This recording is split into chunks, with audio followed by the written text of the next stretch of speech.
What is up? What is going on, people? What is going on? It is that time. It is Thursday. Thank goodness it's Thursday right before Friday, which means the weekend's upon us. This is the weekend eve. So, yeah, anyway, I am Ron. That is Joe, and this is Wild and Weird Radio Live, a division of Wild and Weird West Virginia LLC. And we are here in the studios Yep. talking to all of you. So, We're going to give the rundown of everybody that's hanging out with us so far. We got the Deucer in the house. What's going on, brother? We've got Tommy Swigger in the house. We got Teresa's Haunted History of the Tri-State. stand up, y'all. Stand up. Larry Hose, Spooky Appalachia. Donna Ho. That's it. Lisa Beard. Us. It's us. Terry McCullough. Lisa Beard, I've already said Lisa twice. Finding the Trackways. Finding the Trackway. Hey, Mark Eddy made it in Mark's time. here. Hey, look at that. LW Marshall. I'm not for SAR training, but I'm glad to get my dose of wild and weird for the week. Right on, man.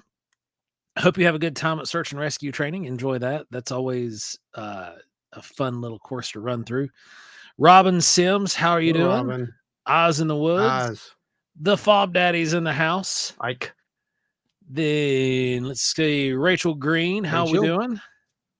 I'm on time for once. And hello, Rachel. Sarah Welcome. Ramsey. Sarah. How are you guys doing? Hey. Glad to have you back in here with us. Everybody. Lovely, cold Thursday evening. We're still having issues with the notification systems over on Facebook. So right now, take the time, like I have, and share it out to your friends, even if you have to message them the link, which I have done, and you're all welcome, who I did that for. Yeah, make sure that they get it, because we've seen a lot of people who are kind of complaining afterwards, like, we have no control over Facebook's algorithms, unfortunately. If we did, it would be a different story altogether. Yeah, I mean, it sends me notifications sometimes like two weeks later in post of a show that we'd thrown out there. Which is great. If it's a static show, that's wonderful. But if it's a live show, people missed it and they want to be a part of it. And that makes me very happy that you guys do want to be a part of it. It makes me very sad that you're not, especially when you want to. So we like to get everybody in here and get as many as we can. We have a really neat little show tonight. We're going to be talking about some past life kind of things, sharing a few little stories here and there. We got somebody who wants to come on and talk about it. And if you want to come on and talk about it, come on and talk about it. Actually, you know how the show works. It can be about anything. It doesn't necessarily have to be about the topic. It's just a suggestion, really. That's what the topics are on this live. So how's your week been so far, Ron? Oh, man. I'll tell you, see, just got a notification right there. That's one of our people on the way. There you go. See how this works? It's one big happy family, a very weird happy family, but it's a wild and weird happy family. I'm having a good week. Actually, I've gotten a few things done. I've got a couple of projects that are just about finished, and they'll be ready for the TNT workshop, which will be amazing, by the way. Got to spend the afternoon there yesterday with the St. Albans Paranormal discussion group, and Adam was there, and Adam led an incredible little lecture and an actual demonstration of meditation, which was absolutely awesome. He did a great job, and can't wait to get Adam into the hot seat, so to speak, at the workshop. Oh yeah, it'll be really fun. I'm bummed I didn't get a chance to make it yesterday. There was just too much going on. I didn't get a chance to get out of here. Spooky's asking, where's Brandon? Brandon is out with the crud right now again. Yeah. The poor guy has just been staying sick for the last few weeks. So. Yeah, it's been crazy. So, send him some energy. Send all those folks out there some energy, because it's a terrible time of the year right now. It's cold, it's hot, it's hot, it's cold. It just can't make up its mind. We need to just focus on the good and try to, get some positive sunshine rays in here is what I'm trying to say. Fishbelly's in the house. What's going on? Anita Allen's in the chat. How you doing, Anita? You made it. Lana Cat made it, and on time. Would you look at that? Look at that. Nikki Bennett's joined the room. Nikki's here. Jen's here. She just popped in. I've seen her. We have a special. I did get Tom to make you guys a very special, a new blessing. So someone's going to unlock that tonight, and it's going to be really cool. You'll really love it. And we are. Good gosh, we got so many people. I'm sick with a cold this week too. See, everyone's sick with a cold. It's either that or your we sinuses. had the stomach virus run through the house last week, and it. I had never had a stomach virus that hung around for like 8.5 days.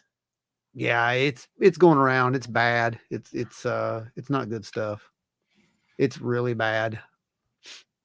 I think Anita had something really bad too. So I think it was Anita. Yeah, Anita said I'm getting over it, but as soon as I'm well, I'll send the healing energies.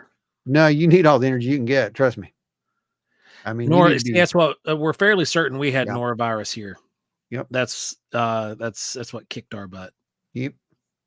Pretty bad stuff. Because our 18-month-old, they give that norovirus oral suspension during their vaccinations and all that stuff, and it only hit him for like 2 days, and then he was fine. But okay, where's Pat? Where's Pat? I don't see Pat. My kid Pat too, Nikki. Oh man, that's rough. It sucks when your kids get sick, man. For multiple reasons. Like one, you just hate seeing your kids sick. Two, it's like, oh, I lost that round. You get through a few times, but then it's gonna get you. Where's Adam? Yeah, Pat and Adam were down. That's not good. Teresa says, my kid had a cough for 2 months. We've been at the pediatrician 3 times, and there's not much more we can do than ride it out. Oh, that's rough. Okay, we'll see. We'll see if Adam shows. I sent him the thing, so we'll do that. See if that works. Anybody else? Anybody else I can think of here? No, and Adam, if he tried to meditate today, it might have went off world. He could have. He may not be back. I mean, that's just how it goes. He may not be back. Well, while we're waiting on all that, these people to get here and fill in, we've had an interesting little news week. We'll be talking about that on tomorrow's actual podcast, which I suggest you all tune in for. It's going to be a good one. It's a really good one. And it's about UFO cults and UFO religions, which are, it's kind of the same thing, but not really. And you'll get to hear why and why it's not. It's really a good conversation. It goes places you wouldn't expect, but it's good. Octopus. Yeah. Where's Octopus? See, I don't have Octopus on any of my socials. Does anybody got Octopus? We need to. Can't reach out to Octopus. Then Brandy. I'll shoot Brandy a message. Yeah, there you go. Exactly.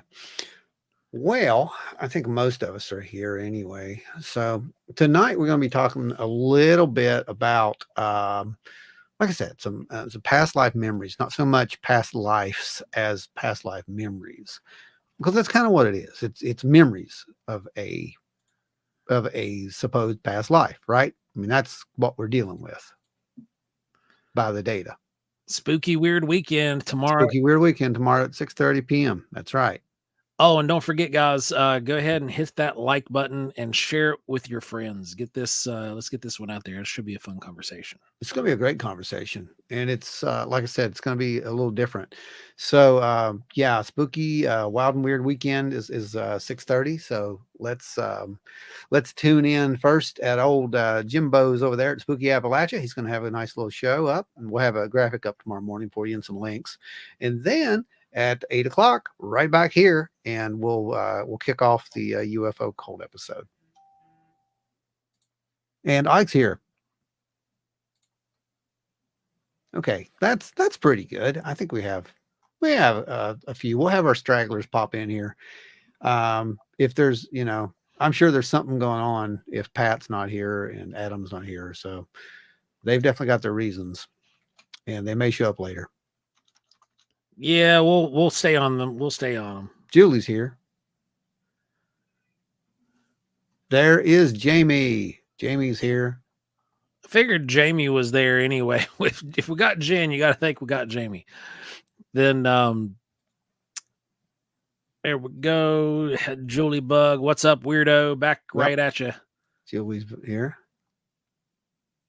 All right. So, guys, your audience, family members, whatever you like to call yourselves. I don't want to say that too much because it kind of goes into tomorrow night's episode. But we kind of do have matching shirts, some of us anyway. So it's Boone's in the house. Boone's here. Mic check. Mic check. Okay. We got Spookfest. Spookfest is here. Sir Spookfest. Or is it Senor Spookfest? It's either one. Lisa kicks I always off. believe that repetitive dreams I had as a kid were from a past life and eras and situations that would have been no way that I could have known about. And that's what we're going to be talking about. Like where do they come from? Where do those memories come from? Where does that knowledge come from? There's so many different possibilities there that may or may not have anything to do with, with our interpretation of it, basically. It may be a weak interpretation. Yeah, there's there's so much that gets wrapped into this past life situations. It can, people seem to have dreams and remember. They will also have experiences and remember. They will be able to perform tasks with no training that would require said training to be able to do. And there's a lot of things that come into question here. And it's one of these topics that me personally, I don't know where I sat on the fence. Ashley's here. Ashley made it. Hey, Ashley's in the house. And it's one of those things where I don't know exactly where I sit on the fence. It's something that I've looked into fairly extensively in the past. And then once yielding minimal to no results, it was one of those things where I was like, oh, maybe, I don't know. Because a lot of people seem to have these experiences. And just because I'm not, doesn't mean that it's not happening. How come I never have a cell phone in my dream? Jimmy, you're missing a very good trigger point for a lucid dream experience. When you realize I don't have a cell phone, you're obviously dreaming because this friggin' thing is with us 24/7 now. It's almost like it's a bug. The trigger used to be if a watch, like if you wore watches used to be so commonly worn that if you would look at your wrist and didn't have a watch on in your dream, wait a few seconds and look back, and if it's still not there, then you're lucid dreaming and you can kind of jump into the mix and start shooting off Kamehameha waves. That's because that's what I do when I lucid dream. I destroy everything. It suddenly becomes a sci-fi anime disaster. Hey, Adam Good's in the house. Oh, Adam's here. All right, let's start. I'm going to start starring some of these, and so we can get to them. Eyes in the Woods says, I saw my past life and current life flash before my eyes today when I did one of those comic book ice falls where you were suddenly planked out straight 5 feet up, and the landing was rough. What?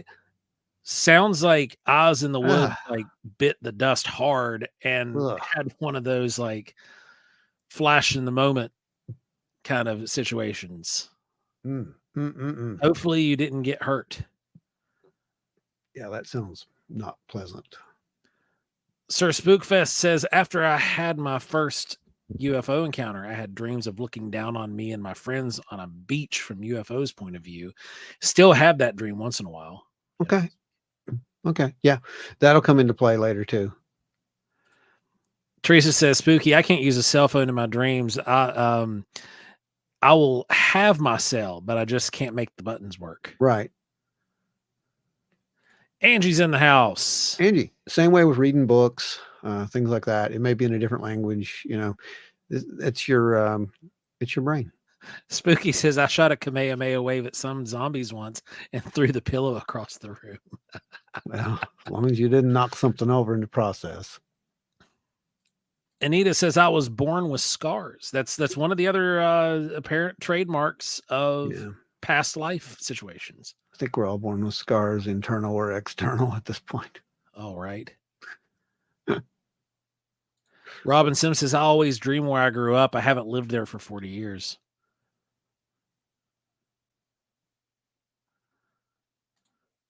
Julie Bug, I dreamed my granddad passed away and he did the next day. I also dreamed when I lived in West Virginia that I was standing in front of a wall of wood pieces. About 4 years later, I got a job at a furniture, and it continues.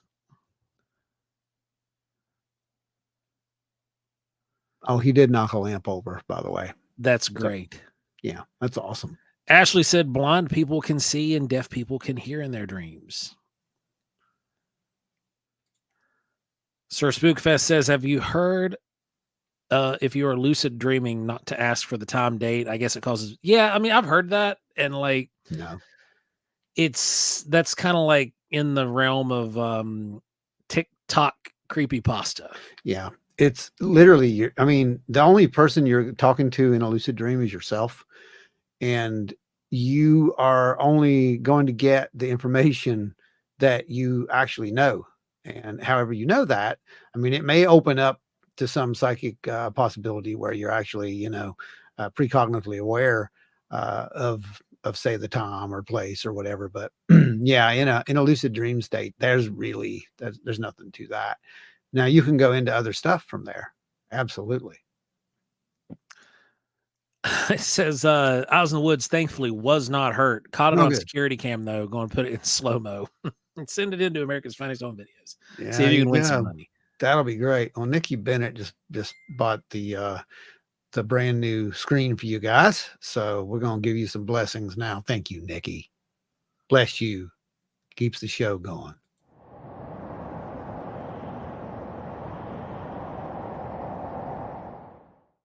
Yeah, I know, right? Nice. Cool. There we go. Thank you, Nikki. We very much appreciate it. Everything that comes in here gets used here for the show or for things we do like the workshops or research. So it's very, very appreciated. Or possibly making that Mothman dance one day. I don't know. It could happen. Oh, well, you have the SLS there now. All you got to do is map it. It can happen. It works that way too. All I can say is it could happen. All you got to do is paint some ping pong or get some neon green ping pong balls and glue them to a jumpsuit and you're set. That's what we're going to do. We're going to make it into a mocap. It's really easy. That's originally what I was going to do with it before Deucer started turning them into the SLS machine to capture ghost stuff. And we got the plans from him. Yeah. Brandy. Honey, the Trackway says, I'm pretty sure Miss Trackway was a kung fu master in past life. She keeps karate chopping me in her sleep. Oh, well, that happens.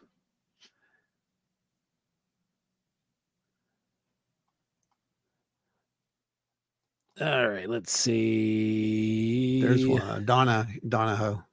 Yep. My dad told me that he remembers him and his older brother looking down at my grandma in labor as she kept nudging each other, saying, you go first. No, you go first. And then my Uncle Paul said, wow. So we're waiting on that to be continued. Julie Bug said, still waiting on Chris Hemsworth, Sky Daddy. He'll the come. Thunder Daddy. It'll happen. It'll happen. That's a complicated one.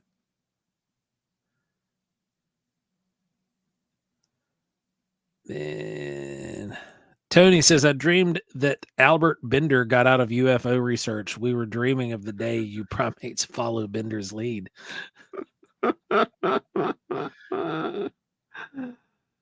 It's funny. Tony almost sounds like somebody else. Right? Oh, that's weird. I wonder where they're at. Huh. Let's see. Donna. Waiting for Donna's message to finish coming through. Okay, I will. Oh, there it is. Okay, I will go. And then my dad was alone. It's right there under eyes. It still hasn't come through for me. Oh, weird. That's right. There it is. Boom. There. Okay, I'll go. And then my dad was alone. Huh. That's weird. Wow, right? So what do you do with that stuff? LW. LW. Way to go. Do you want a moth?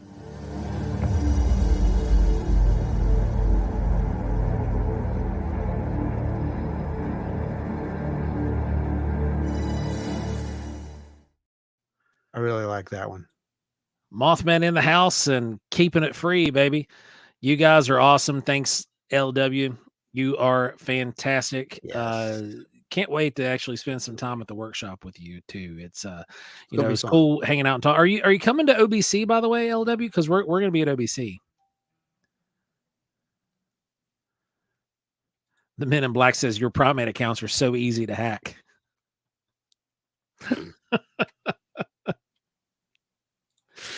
No, that's funny. Oh, the moth blessing is cool. There you go, Ron. There you go. All right. Do you want to bring our guest in? Yeah, I think we can. I think we can All right. go ahead and ladies and gentlemen, boys and girls, weirdos and weirdettes, we've got Teresa of Teresa's Haunted History of the Tri-State sitting in the wings, ready to come on to share an experience with you. What's up, Teresa? Hey, how is everybody? Doing great. Thanks for coming on. No problem. So Ron briefed me a little bit, but what tell everybody else what exactly you are here for tonight. Okay, so I have actually undergone a guided past life regression several years ago, and it was really an interesting kind of eye-opening experience, because before this I kind of was on the fence about how I felt about past life regression and past lives. I kind of believed it because I had kind of had those things that everybody else has had. I have interests that didn't really make sense, or I've had, experiences, memories, dreams that I really shouldn't have had, or, said stuff that I shouldn't have known about. But also, studying this, I learned about cryptomnesia, which literally means hidden memory. And so I kind of thought, well, how much of this is actually cryptomnesia? How much of this is synchronicity, coincidence, and how much of it is just whatever? So my mom and I decided that we were going to sign up for a past life regression workshop. So with this workshop, like how many people were there in attendance? I think he had between about 12 and 15 people there total. So it was a pretty large group, and we were kind of seated around like conference tables. It actually was in St. Albans at the Crystal Lotus shop, if anybody knows where that's at. Oh yeah. Yeah, I know exactly. I used to go in there and pick up rocks every now and then, actually, because I worked in St. Albans. My home store was in St. Albans when I was a regional IT guy. So I'd go eat up there on that the restaurant that's up there across from it. But yeah, I'd go in there occasionally and pick up a rock or two, because they always had really good prices on crystals and minerals. Yeah, so my mom and I decided that we were going to do this together, because she was really kind of getting into the new age paranormal research type thing. And he wanted everybody to bring a notebook and pen and take notes and stuff afterwards. And it started, it was kind of like this little guided meditation where, of course, first everybody, they did this sort of like cleansing ritual with a sage leaf or a bay leaf or something, that we gave all of our fears to it, and then it was burned. And then he went through the guided meditation.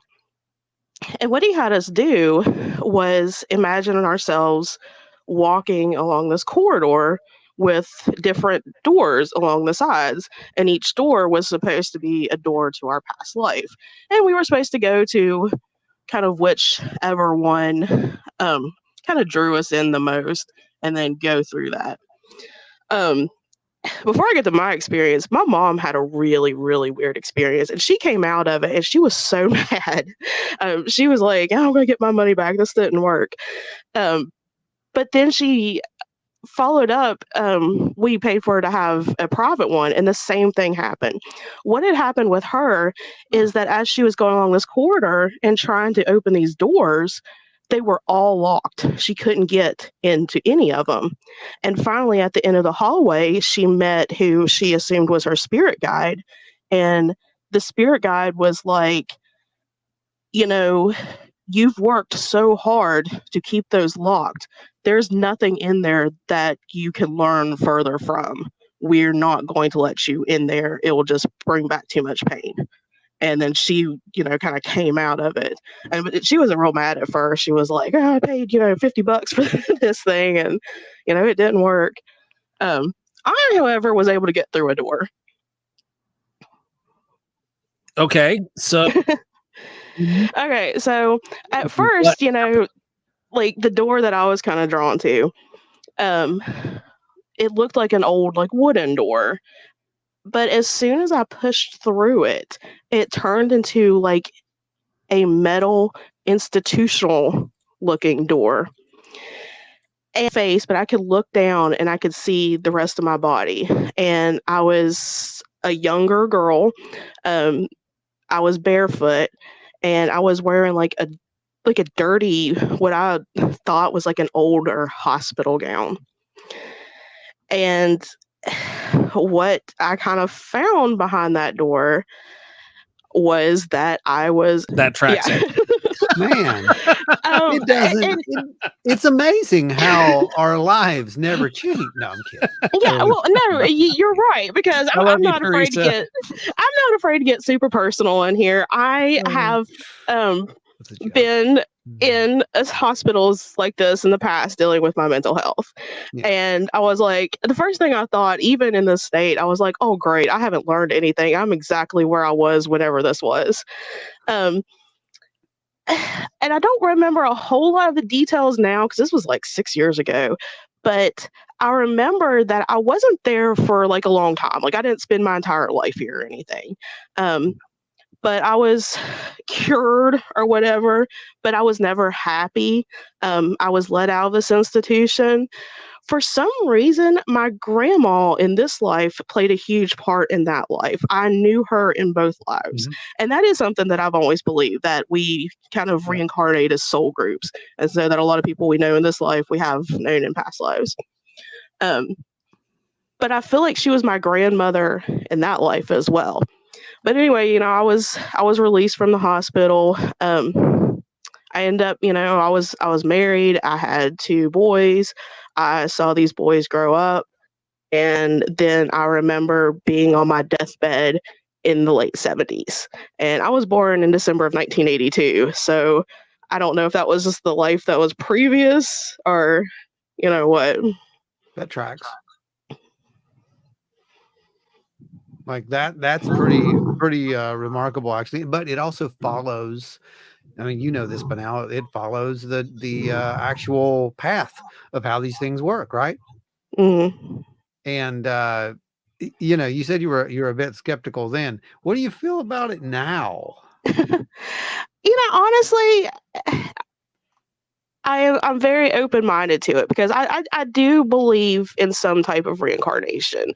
Like, mm-hmm. I mean, I absolutely knew even before this that my grandmother and I, we were connected in some way greater than granddaughter and grandmother.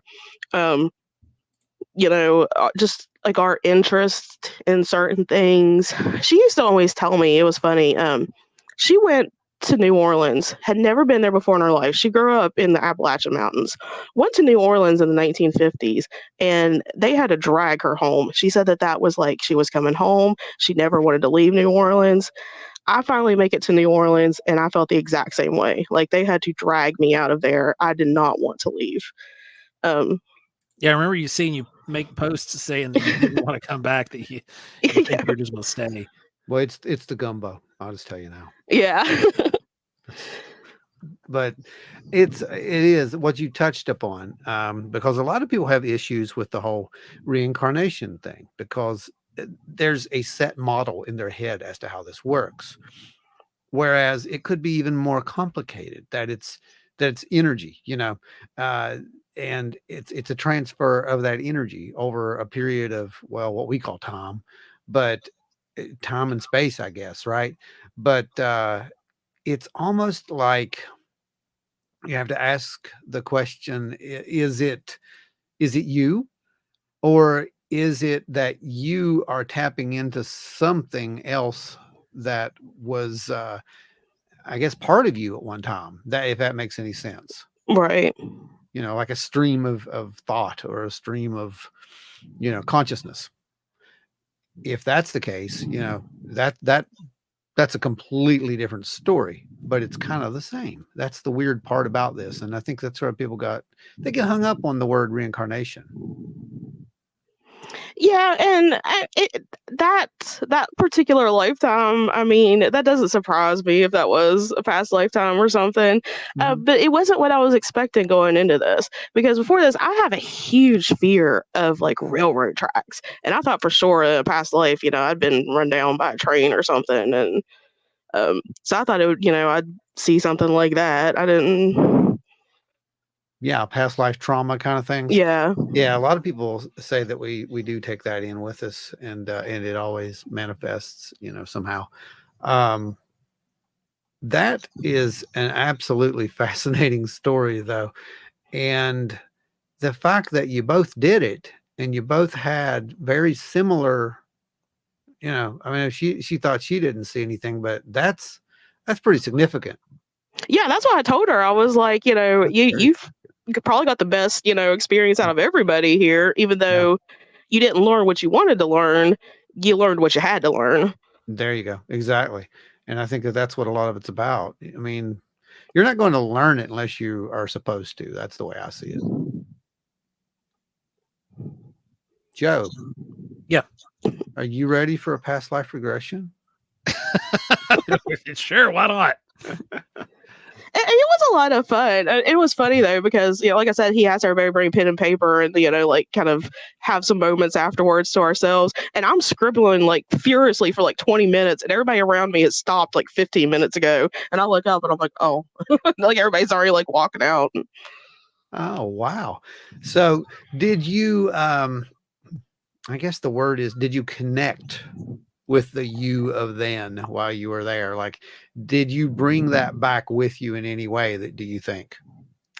See, I don't know, because I hope I didn't, because I want to separate myself from, I want to learn from whatever that version of me had to go through. And it doesn't seem like I have learned that in this life, because it seems like that I am mimicking that, that other life, that I haven't learned what I need to learn, because I still struggle with the depression and anxiety. Not to the point that I think I'm going to be lobotomized, but learning, though. Hopefully. Like some of these things they're biological, and it's you can see these genetic markers if you watch a family. If you have people in your family that have struggled with depression and anxiety, etc., you should pay attention to your own life and watch and see. You might not be struggling with it at the moment because everything could be hunky-dory and fine, but it could all come in and then expose itself. These things do come out in time.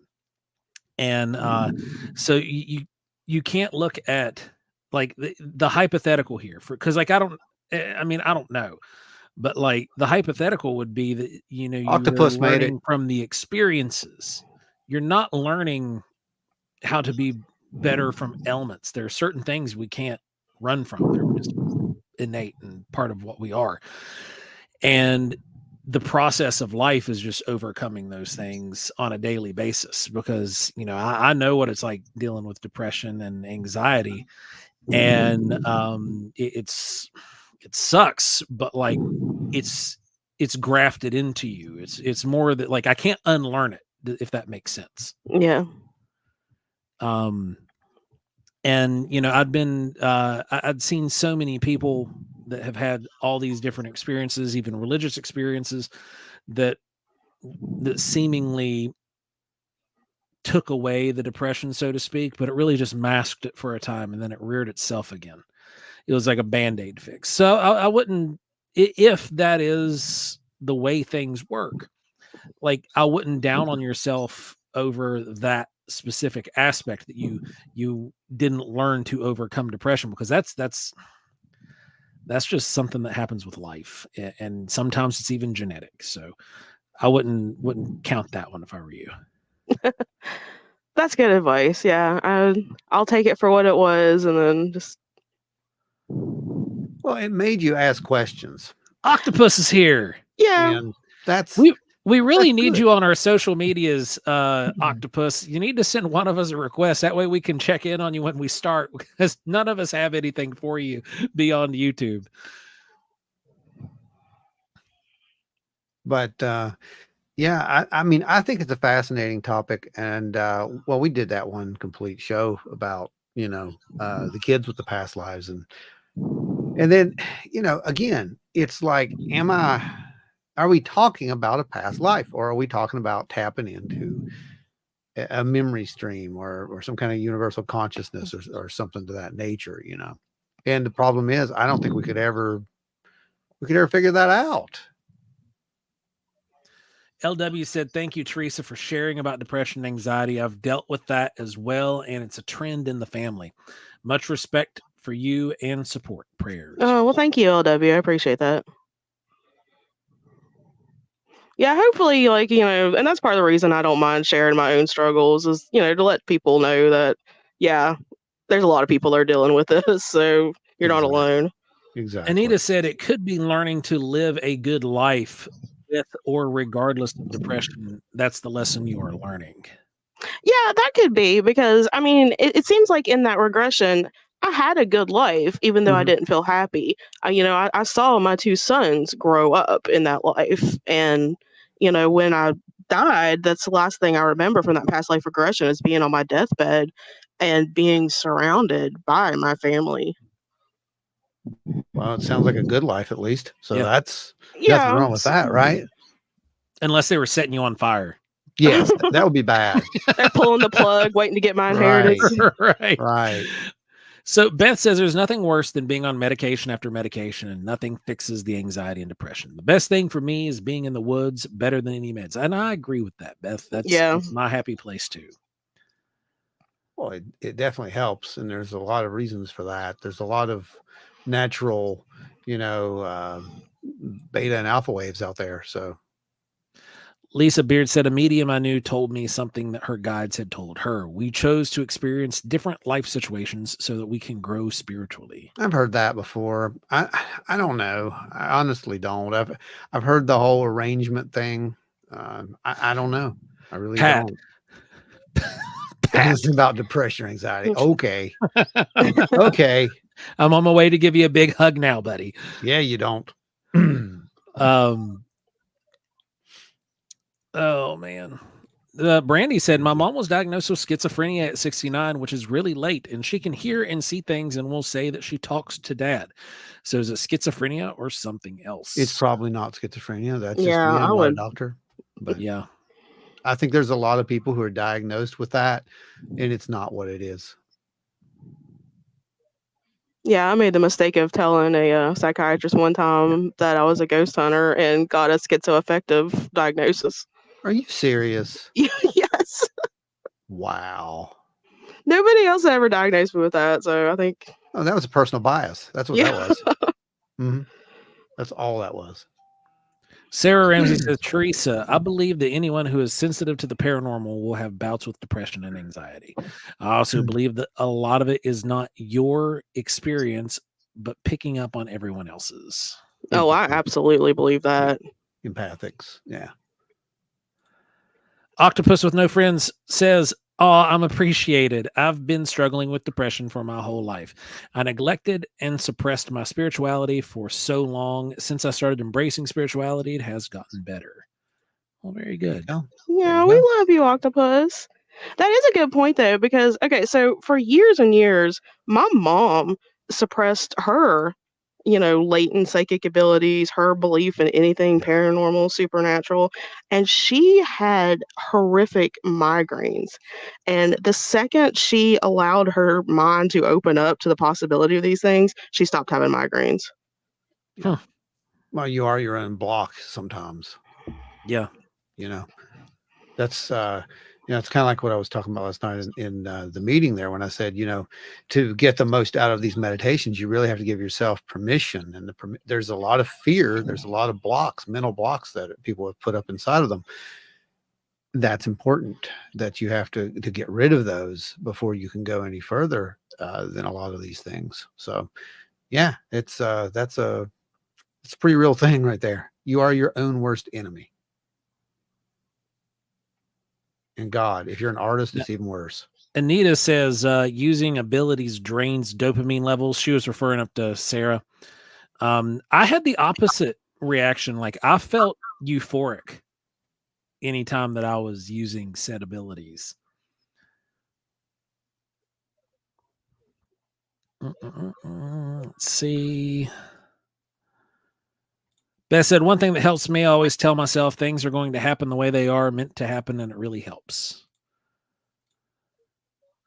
Pat says, Teresa got a bad mental health professional. Always shop therapists. Don't give up on therapy until you have talked to at least 3 different therapists. Sometimes you just need the right fit. Yeah, absolutely. Luckily, I found somebody who she's into the paranormal herself, and she follows my webpage and everything. So that's how you do it. She's very open-minded. Yeah, I don't think that you should. I don't think you should suppress or ignore your psychic side. And here's a news flash for everybody who may not know, or well, most of the people here do. You have one. We all do. We're all born with it. It's just what we do with it. It's just like any other muscle. If you don't exercise, it just flails away and flobs out and turns into nothing. So you really have to exercise that and get it a little bit more refined. If you do that, you'd be surprised what you can do. But it's no different than anyone else can do. Let's just make that really clear. There are people who think that they can do things that no one else can do. It's not true. They can do it. They just choose not to. Hey, there's Danny. Danny's in the house. Sorry you're late. Nah, don't worry about it, man. Danny. As long as you're here, it's all that matters, buddy. Brandy says, I agree. We all have that healing energy as well. Yeah, it's all tapped out of the same source, Brandy. Yeah. At least that's the way I believe. And I used to teach in front of large congregations about how to tap into that and how everybody could tap into it, and it was available. You'll get to hear about that tomorrow in the cold episode. No, I'm kidding. No, we didn't go into that one. We didn't get that far. That's after you buy the matching T-shirt from the website. Yeah. Though. You gotta have the. Then you get to come to our meetings. Right. Then you have to have the book. Yeah.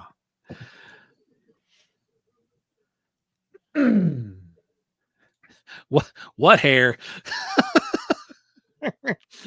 Daddy said, Joe, dude, the hair cool. Yeah, I've been shaving my head now for what is it, like 4 years now, Ron? It's been a while. I think so. 4 years. Yeah. It started like once I walked by a security camera and I saw my dome, I was like, oh man, it's time to shave.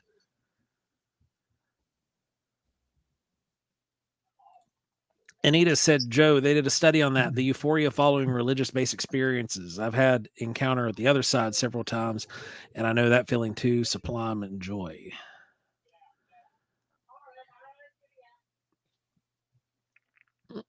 Wow, Adam's awful quiet tonight. You guys I know. You think he's really here?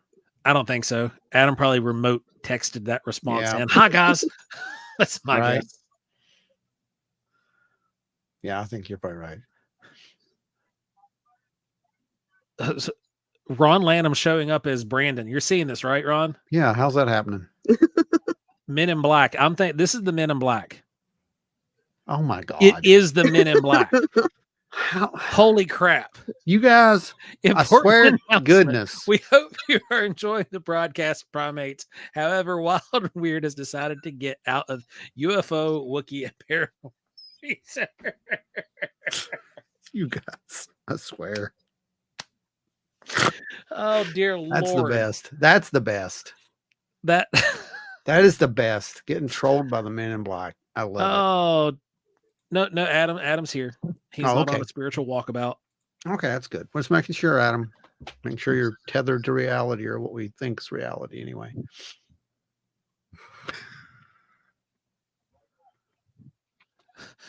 What? You're quitting? Yeah. That's good, guys. You're good. Never. You're good. Not until we have the answers, or at least your black hats. Spookfest says, ha ha. Psyops at its finest. That indeed, Pat. Yeah, right. You just never, I told you never know what's going to happen on this show. You people don't believe me when I say that, but you just never know what's going to happen on this show. You know, Nancy and Ada. Oh, we're missing Nancy and Ada. I'm shooting them a message now. Oh, that's weird. Burks. It is weird. This is the first time, like. Yeah, that is weird. Definitely check on them. I don't know what's going on there.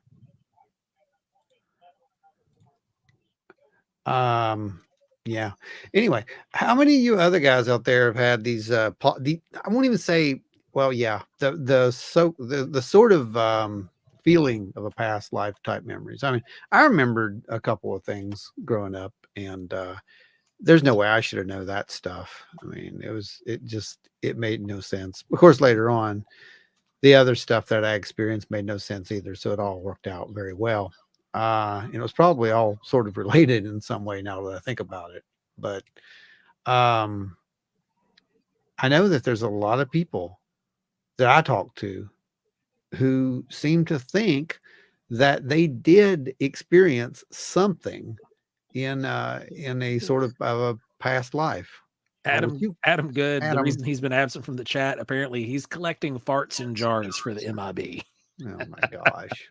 They're going to be able to clone you off of that, Adam, if you get too much in there. Just don't trust one too much.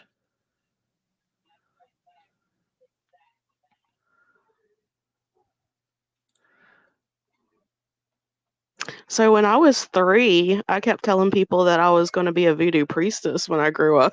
Well, I could totally see that. And then you wound up in New Orleans. How about that? And then I wound up in New Orleans. Well, that might have been from Scooby-Doo or something, though. I'm not entirely sure, but I blame Scooby-Doo for a lot. Yeah. A lot. Yeah. We just don't have a van. Terrible Kiss crossover episode. Yeah. Oh, God.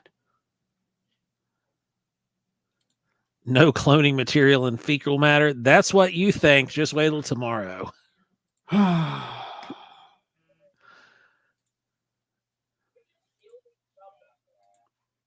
So what, let's see, there's several Eastern religions and such that and some of the Near Eastern religions that it's practiced, believed, and taught from basically the very beginning and onset that reincarnation is a thing, and that is the root where these past life regressions, I guess, grow from, and looking at it from an outward or like outside window, because Teresa, I'm sure you heard what I said earlier. Like, I'd looked into this stuff extensively in the past and just never drummed up anything for myself. But that doesn't change the fact that this thing is still happening. And what do you make of some of these kids? In past episodes, we've covered this topic twice in recordings, like on your normal recorded episodes. First time we've ever really had an in-depth discussion with folks live about it, though. Some of the accounts that involve these kids who wake up from a dream and they have these vivid memories of having another name, what their job was, how they died, where they lived, all this kind of stuff. What do you think about all that? Yeah, that's fascinating to me because I've seen those studies too where, they'll take these kids to the village, that they allegedly had been, living in a past life, and they recognize their children who are, now grown adults. They recognize where everything's at. And those kind of stories are kind of hard to blame on cryptomnesia. Yeah, I mean, some of it might be coincidence. Oh, yeah, this person is my daughter or whatever. just like anything in the paranormal community, like it really needs more study. And at one point there was a lot of study on it, but then it just kind of fizzled out, it seems like. And we see these stories like pop up, on TikTok and stuff every now and again, but they're not really scrutinized anymore. And it's so sad that nobody's really looking into those phenomena, because it deserves more attention. And I think the reason it doesn't get the attention is because so often it crosses into the religious sector. Yeah. And that doesn't just mean like, main American Christian religion, but like as soon as it crosses into the religious divide period with any religion, people seem to check out. And it kind of gets scary because in a lot of the Eastern religions, reincarnation is tied to, karma and, what you did in this lifetime, denotes who you're going to be in the next lifetime. You're going to be reincarnated as a horsefly. Enjoy munching on cow posterior for the next 48 hours. I mean, but we have to look at that as, again, all religions, all dogma have a negative and a positive consequence. Yeah. And it doesn't mean that that's exactly what it is, but it doesn't, we can't deny the fact that the mechanism may be there, is what I'm getting at. It doesn't mean that you're going to come back as a horsefly. It just means that, you're going to come back as something. But if I tell you to be good, or you come back as a horsefly, you're probably going to be good. Right. That's exactly right. It's that fear concept. Like, I really don't want to be an insect. Right. Exactly. Unless that, some people would probably want to be like a cicada, because they're like, oh man, I get to sleep for 17 years. Yes. I know a girl. Like I would probably, at this stage in my life, I might sign up to be a cicada. So Brandy said, I don't remember any past lives, but I feel drawn to Egypt. And I also would dream about when I would meditate would see symbolisms of a volcano, as well as would always be fascinated by the sound of good, Adam. No. Yeah, that's what I saw. I got fascinated by the sounds good, Adam. That's how it shows up. I think we're out of sequence. I think we are too.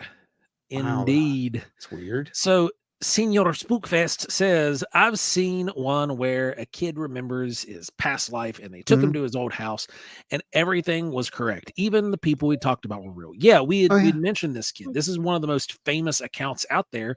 He was a Air Force pilot, died in a dogfight. Yeah. And he knew his home address. He knew his license plate number from his vehicle. He knew where he crashed. He knew the flight pattern. Yep. Which was all not public at the time, as I recall. At least it wasn't like broadcast or anything, and they looked it up in the records, and yeah, this kid's he's tapped into this life, or either he was this person. It's one of the two. Maybe they're tapping into the Jungian collective consciousness and the lines between what is the child's life and what is from the past. Okay, so what you're talking about there is the Akashic record. Basically, the Akashic record. Yeah, go ahead, Teresa. I forgot what I was gonna say. Oh, I've always heard that if you ask a child, around the age of 3 or 4, what they were, who they were in a past life, they can usually kind of give you some idea. Well, so bringing that up, I called Ron. What about you're going to talk about this? Yeah, we're going to talk about it. Okay. Sit back, kids, because this is going to get really, really weird for you.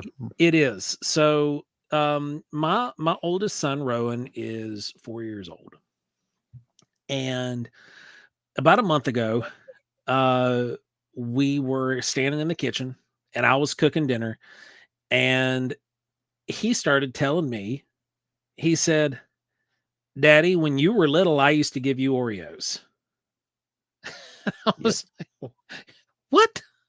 What did you just say? Yep. He said, yeah, when you were little, I used to give you Oreos and now you give me Oreos. And I was like, he said when he was the big or something. Yeah. He said, when I was big and you were little, yeah, I would give you Oreos. Yeah. And it just kind of struck me, and I said, so I told Kelly. Kelly started kind of going deeper into this and having a conversation with him, and he told her that he used to drive a truck like Daddy, and that he remembers driving off the road and yelling and waking up, and he was rowing. That is that is what he told us. And it was really, really wild. Because Kelly was more interested in digging into it and talking to him and getting him. So when he would start bringing this up, he would just start, Kelly would start kind of asking him questions. And it's one of those things where I didn't have anybody that would give me Oreos that was dead. So he wasn't really giving me Oreos. What we think it could be is that he was remembering having, a kid that was blonde haired, whatever, blue eyed, and he's equating it to me and him being the big one, because he's seeing it through his eyes.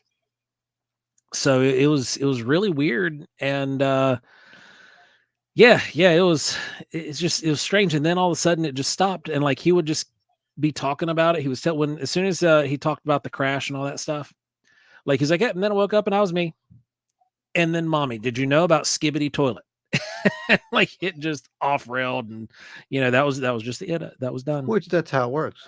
Yeah, it's a brilliant flash.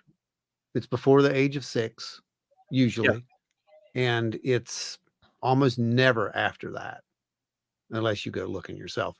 But it's wild. Some of those things, and I've heard a few of those. Brandy says, I love Oreos. We do too. We're an Oreo house. Spooky says, well, I got 2 of those, so I'll go ask now. He's going to go ask his littles.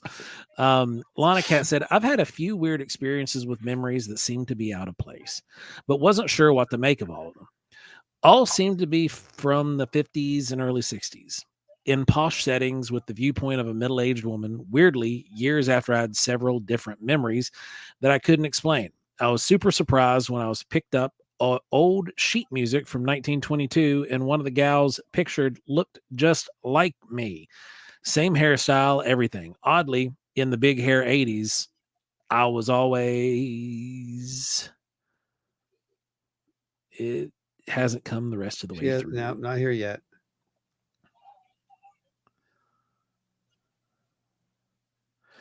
Anita said, my roommate told me about her baby sister would tell her mom about how she sang her a song at bath time when her mom was her baby. Mm-hmm. Yeah.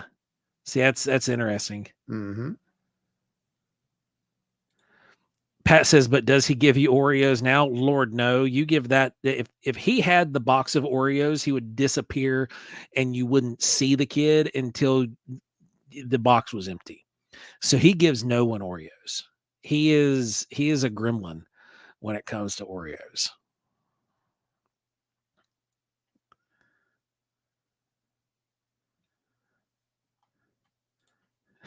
Adam said, I think Rowan wants you to give him Oreos. Yeah, well, see, that's the thing. Like, I had just given him Oreos. Like, he was in the process of eating said Oreos whenever he started telling me. He's like, I used to give you Oreos when you were little, Daddy. What? We'll say that again. Well, we know that we can rule out things like, cryptomnesia in that point, can't we? I mean, yeah, simply because, well, where did he come up with that? And I know what your kid watches. He's not watching anything like that. So it's not, it's out of place. It doesn't make sense. In my opinion, it doesn't make sense. Octopus says, I'll be asking my daughter this weekend. She's almost 5. Oh boy. Go. So everybody who has kids is going to go ask their kids. Adam Good. Wait, that's me. That's my face. Adam Good-ish. Full confession, primates. I would never part with my collection of canned flatulences. It has begun. We have been infiltrated. This is priceless, man. The MIB got Adam. It just makes me wonder when they're going to show up on the show. I know, right? Yeah. I'm just really waiting for does. a hijacking of the main airlines. Yeah, right. Wait, that came out wrong. That It sounds like a did come terrorist out attack. wrong. That was very wrong. That is not what I'm you just meant. waiting for a hijacking of the airwaves. Yeah. There we go. Beth says, when MJ was about 3, he told me he remembered driving a train. He explained his uniform, and when I looked it up, the clothes fit the 20s conductor. It's kind of like what happened with the pilot, you know. Oh, wait, there's the rest of the story. That's what I'm looking for. Okay. In the 80s, hairstyle and everything, oddly, even the big hair 80s, I always wanted my hair in a bob. The girl pictured was a Ziegfeld girl, but I could never come up with her name or any info on her. I was always told from the time I was very young that I had an old soul, and it makes me wonder now. That's pretty cool. Maybe that's the case. Maybe I'm a new soul, and like that's why I don't have a memory of any of this stuff. Yeah, you're boring. I'm brand new. So Men in Black, you were white. This is totally the authentic Adam Good primates. You doubt your eyes. You were completely wiped and reprogrammed from the ground up. LW says Cold the boot. MIB will get us all at the TNT. Very likely. According to some authors, none of us will make it out of the TNT area. we don't know. We don't know what's going to happen. It's going to be amazing. There's going to be some stuff there, maybe. All I can tell you is I've been to the TNT area at least 120 times. It's going to be interesting, is all I can say about it. I've made it out every time, guys. Made it out every time. Adam Good says, I look nothing like Joe MIB. You really are enjoying your Jello farts of the month club. Oh my God. You guys. Has anyone had their guides? Actually. I'll go back up to that one. I know where it's at. I was going to read that one off. Has anyone had their guides actually take you to the scene to watch your previous self? Anyone? You know, that's kind of like the the Scrooge thing there, you know, where the ghost takes them and that better not be Men in Black. Are you still there, Teresa? Oh, there's still there? Do we have you? Yeah, I'm still here. I don't know where my picture went. Okay. Well, you disappeared. There's behind my camera. That's what I was. That's weird. Man, the Men in Black got me now, apparently. So that's what I was worried about. That's what we're saying. It's like, and you weren't even saying anything important. That was like that, you know, it wasn't like classified data or anything. Everybody knows that. Jamie Snell says, I've never been to the TNT area, which is a shame. As many times as you've been to Point Pleasant, that's a shame. Unbelievable. We'll get you out there. You're going to have fun. It's actually pretty nice out there.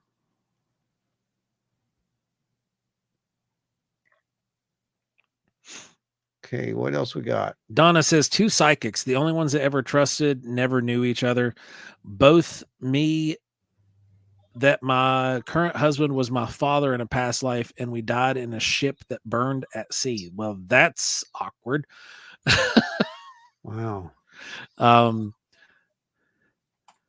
Then Lana Cat says, it was really weird that my youngest picked up the sheet music and would point out and say, Mommy, I wouldn't have thought much about having a lookalike if I didn't have weird memories of ballrooms and beachside resorts I'd never seen in my life. That's wild. Jamie says, I'll be scared. Will you hold my hand? Yes, I will, Jamie. Yes. Men in Black says, this episode has been an awesome string of strange coincidences. Yeah, hasn't it though? Coincidences. You guys don't forget, jump over there on YouTube and like the video while it's rolling. There's about at least a dozen of you guys hanging out watching that haven't liked the video. And clearly the Men in Black are here. So I'm gonna blame them. Yep. We're blaming the Men in Black for anyone who does not like this video. So, you know. Pat says, don't lose to the MIB, Teresa. Fight it, Teresa. Fight. I can't. I'm one of them. That's right. My application was approved. Teresa's MIB application is pre-approved. That wasn't us. We will look into it. Oh my gosh, you guys. Wow, there are no coincidences. I'll give you guys some stats here real quick, because we're not even halfway through. We're about halfway through the show at this point. We've already had almost 100 views since we started this, so it's very popular topic. Yeah. So yeah, just keep smashing that like, so it keeps suggesting us out there, and we're going to keep this little thing rolling, because apparently you guys are liking it. So that's awesome. Keep it going. Keep it going. Keep the chats coming. Now here's the next thing, because we can't talk about past lives without going into Atlantis. You like Atlantis, so I'm pretty sure that's probably where you came from, and you're just too arrogant or just stupid to remember. I don't know which one it is. I mean, well, you can't look into the past life phenomena without these stories popping up, like being one of the first ones you'll read. I mean, I can, but you can't. So by all means, tell us. You get the stories initially. The very first ones that show up are always the ones about the kids, but then as you keep digging through, you find all of these different. Holy crap! Caleb Conroy's on the show. What's going on, buddy? That's Caleb. That is Caleb.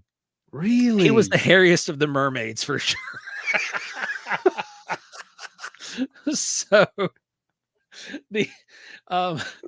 anyway, when we're looking into that phenomena, you can't ignore all the stories that come up with these people that have Atlantis or ancient Egypt. Yeah, okay. You know, and there's always these connections with ancient technology. There is. And different civilizations, and it's how much of it is like legitimate and how much of it is fabrication because they read the story and they kind of want to fit in, and it was spread on the internet and things like that. Like I don't know. I don't know what to make of that stuff. So what do you guys think? That's good. I blame Edgar Cayce.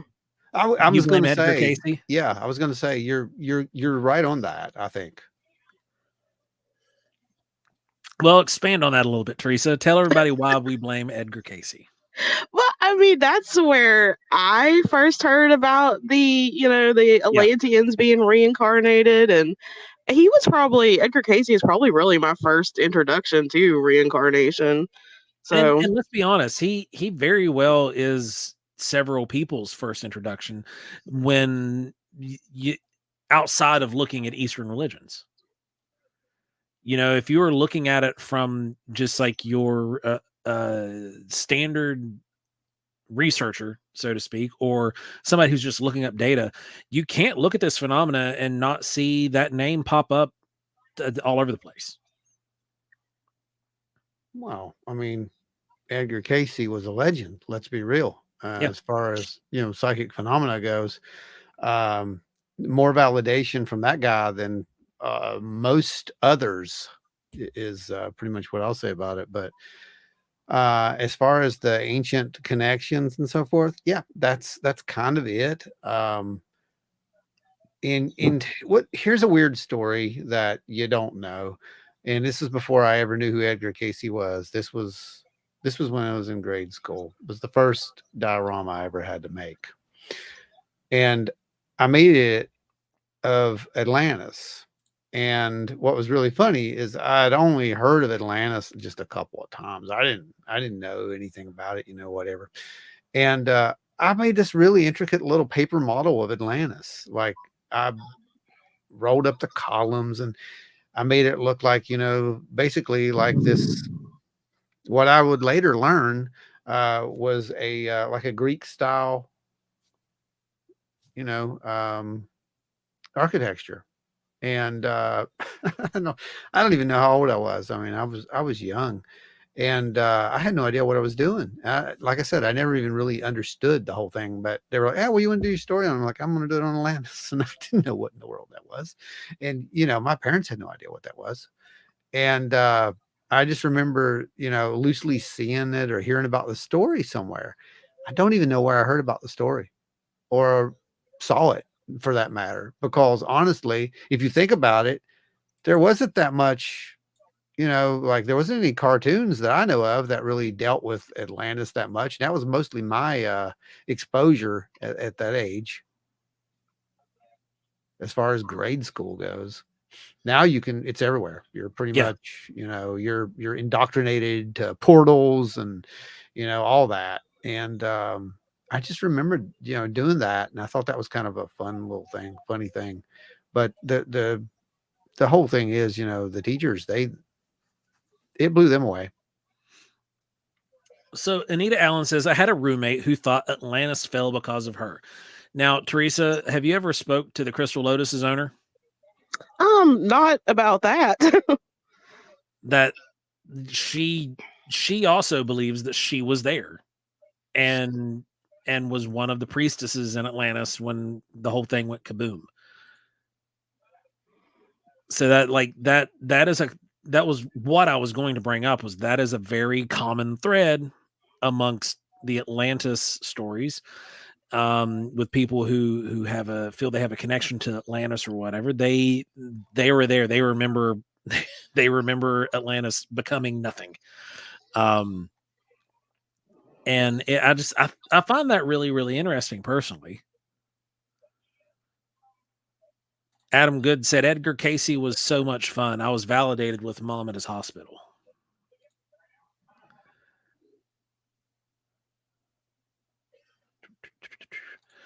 Pat says Atlantis is under the ice in Antarctica, or maybe that's just where the gateway is.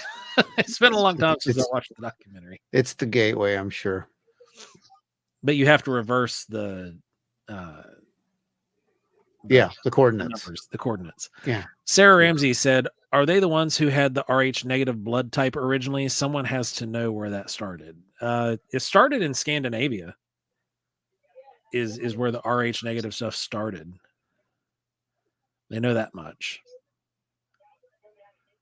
Caleb says DC Comics Aquaman. I mean, it's where the inspiration came that's from. The closest thing. Yeah. That would be the only thing I would know of, Caleb, honestly. That or some of the Atlantis stuff from Marvel as well with Namor.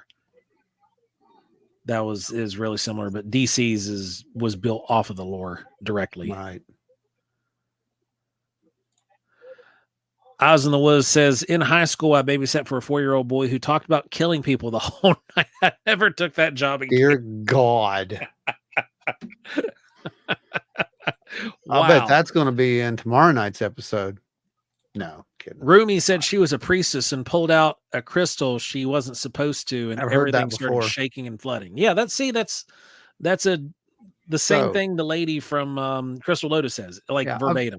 I've heard that before, and I've heard it not just a priestess, but I've heard priests. I've heard that whole story, what you guys are both talking about. Yeah. Now, here's the thing. Could that be? You speak Atlantish? Maybe. Who knows? Maybe that is part of that collective trauma. It could be. There is the theory that we carry it not just with us, but also within us in the actual DNA, so to speak. Nature versus nurture. Speaking of DNA, Asgardian DNA, that's Rh negative, according to Pat. Asgardian? Okay. Could be. My family is Swedish and I have Rh negative, but I don't think I'm alien.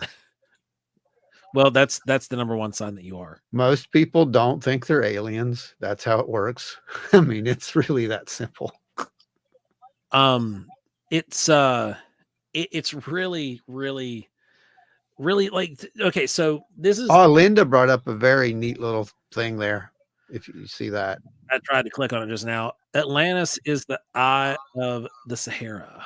Mm-hmm. There's a lot of really interesting data about the eye of the Sahara and how it kind of matches up to Atlantis, the literal description.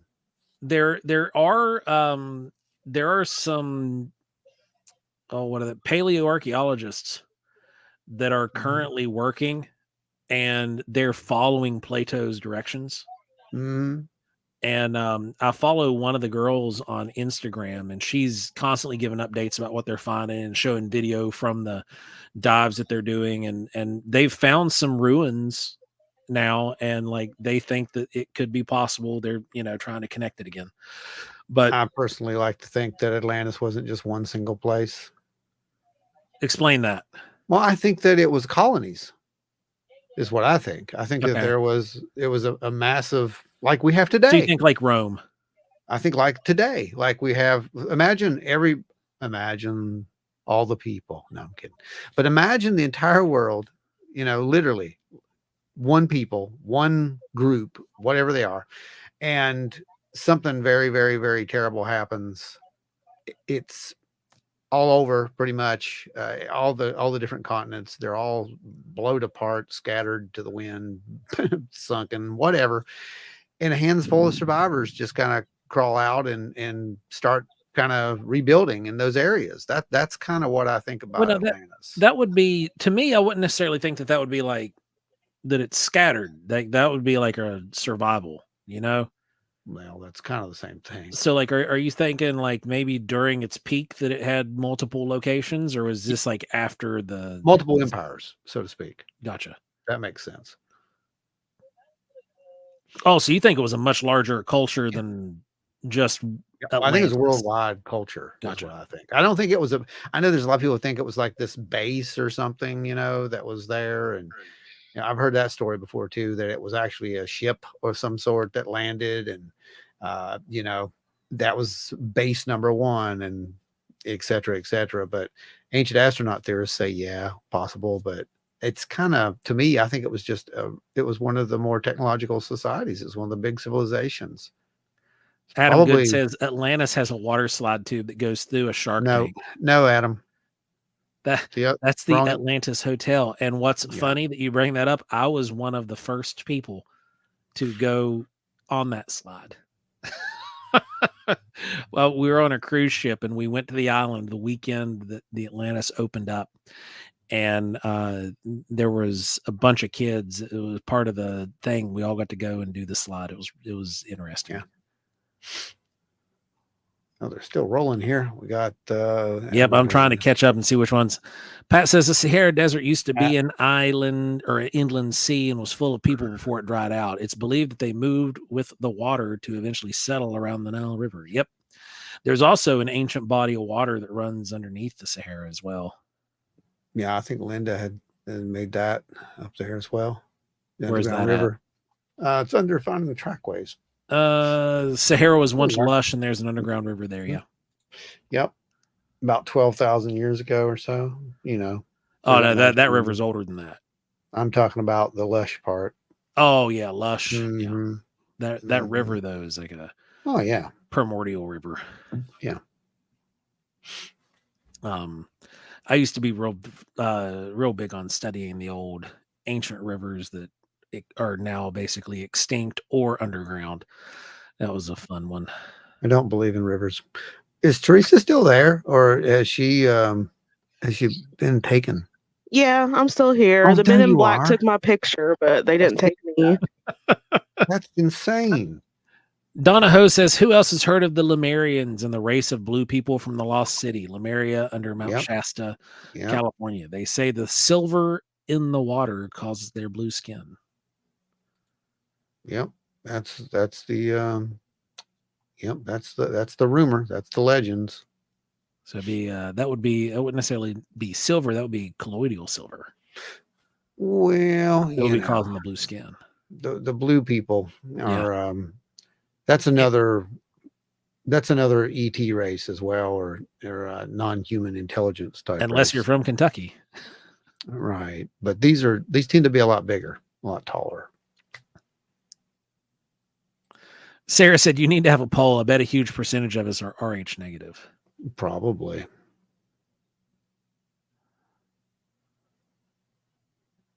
Brandy said, it makes me think of the flood in the Bible. The cataclysm, the great cataclysm. It should.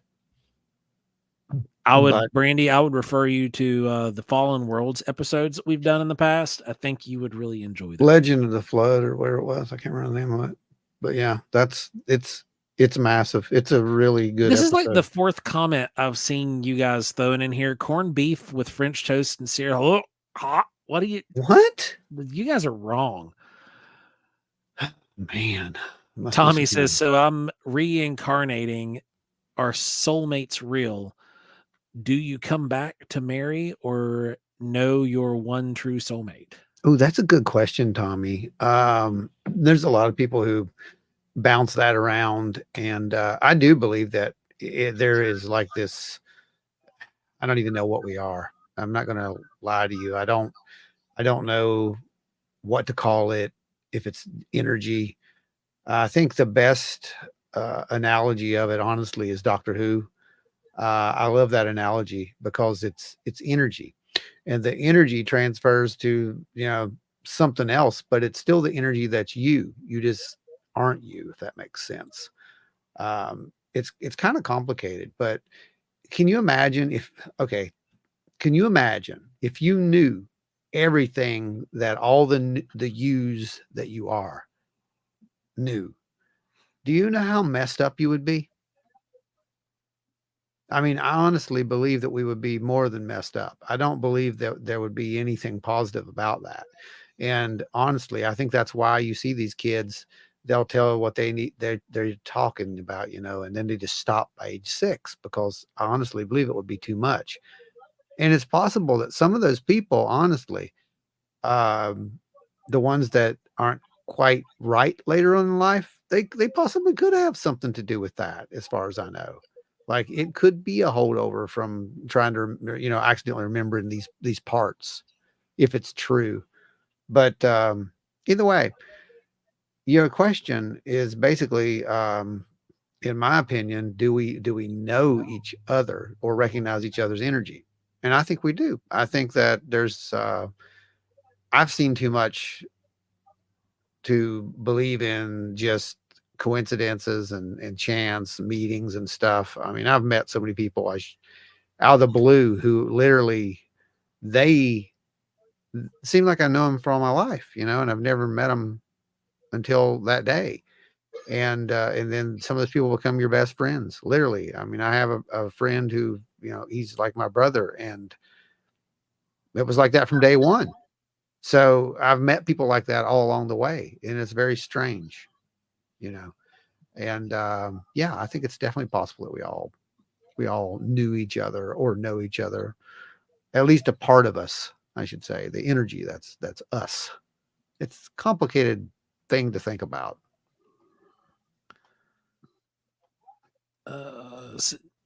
Yeah, you've got that's Caleb. Yeah, see, that's I call it trauma bonds. Trauma bonds. That's how the military made us all trained to bond with one another. They exposed you to tremendous trauma, so that way you would be friends. Life is a tremendous trauma if you really think about it. Yeah. And the people who help you get through it, the people, your friends, your people, makes sense to me. Those are your war buddies. Finding Trackway says, what about the water erosion lines founding the cliffs of South America? You're going to have water erosion lines literally all over the globe, because at one point or another, the whole planet was covered with water. And after the Pangea split and the continents started drifting apart and slamming into one another, there was a whole lot of moving and shaking parts. And at any given times, the Appalachian Mountains, except for the highest peaks, were all underwater at one point.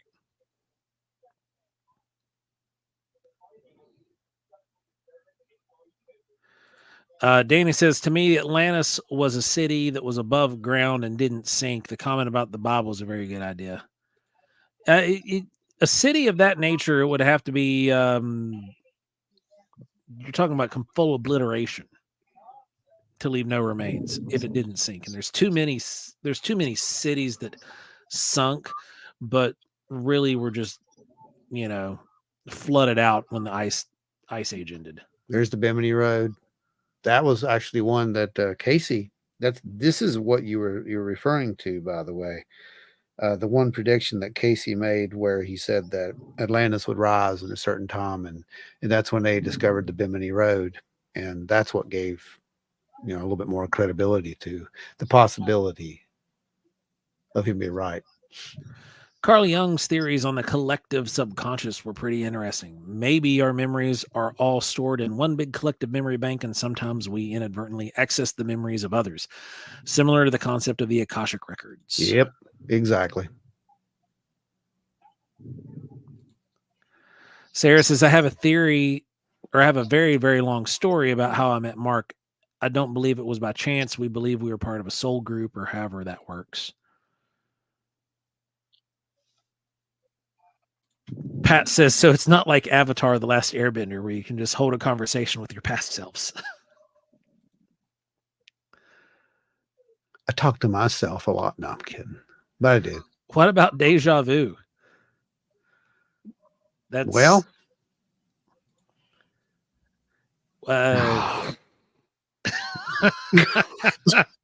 After years of dedicated research, Wild and Weird regrets to inform you primates that Wookiees aren't real. This includes the alleged Wookiee featured in the PGF. You deserve to know. Oh, man. Well, I'm sorry, Giorgio. Head of hair that you grew over the last couple of minutes. Oh, man. Anita says most of our group had reincarnated together from a past or knew each other in some sort of past life. Larry Ho says sounds like a collective. Doesn't it, though? Why do you think we got the idea? Octopus with No Friends, Soul Collective. That almost sounds like a band. It does sound like a band. In the next life, I'm going to make it. Pat says, don't you bring Giorgio into this MIB. That's sacrilege. Oh, the Appalachian Archipelago. Well, I don't think we would be our archipelago because we weren't volcanic at any stage. We were all caused by great upheaval zones. I must have missed Danny's other statement. I think it was when. I think it's a result of when the Mu was a possibility. When the ship crashed. Well, yeah, Mu was really interesting. Mu was a very good possibility. We're talking of Atlantis from thousands of years ago. Thousands of years from now, they'll be talking about Gary, Indiana. Gary just doesn't have that ring to it, though.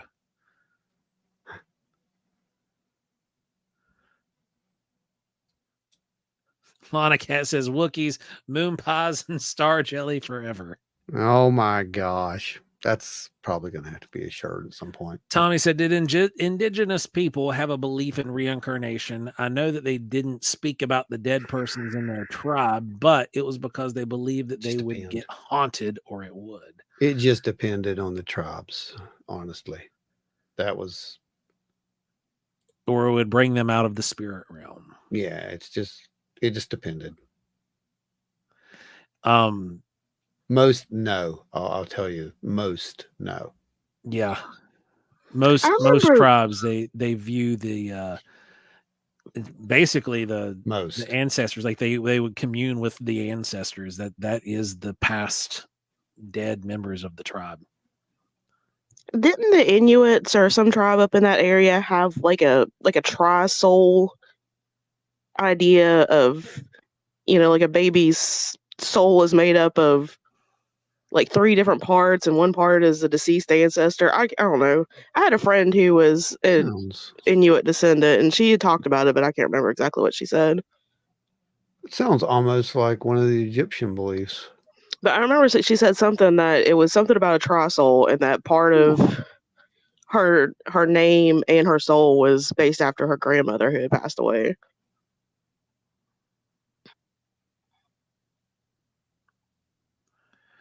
Ashley says there are 574 recognized tribes. That's 574 different sets of cultural beliefs.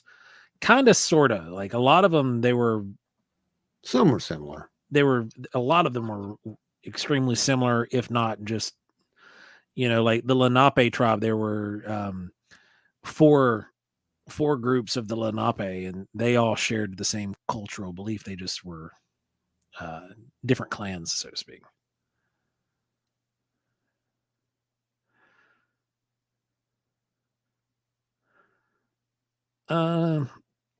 Ancestor, hero, and one other make up the soul.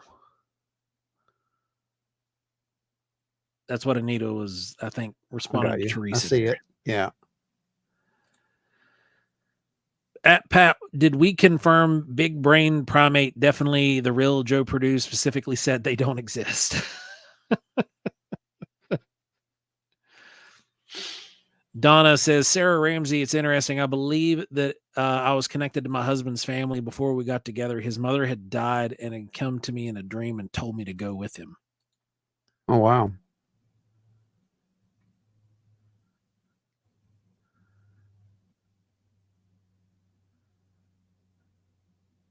Ada Cox, she made it. She had company at the house. Oh, I made okay. it. All right, that's good. We're just making sure. Where's Nancy? Yeah, I messaged you and Nancy both to check in on you earlier. I'll tell you though, the whole subject to me, like I said, is just fascinating because I think that we're dealing with something more than just a simple, oh, you're gone and you jump into another body, so to speak, this quantum leap kind of thing. I think it's a little bit more complicated than that, and I do think that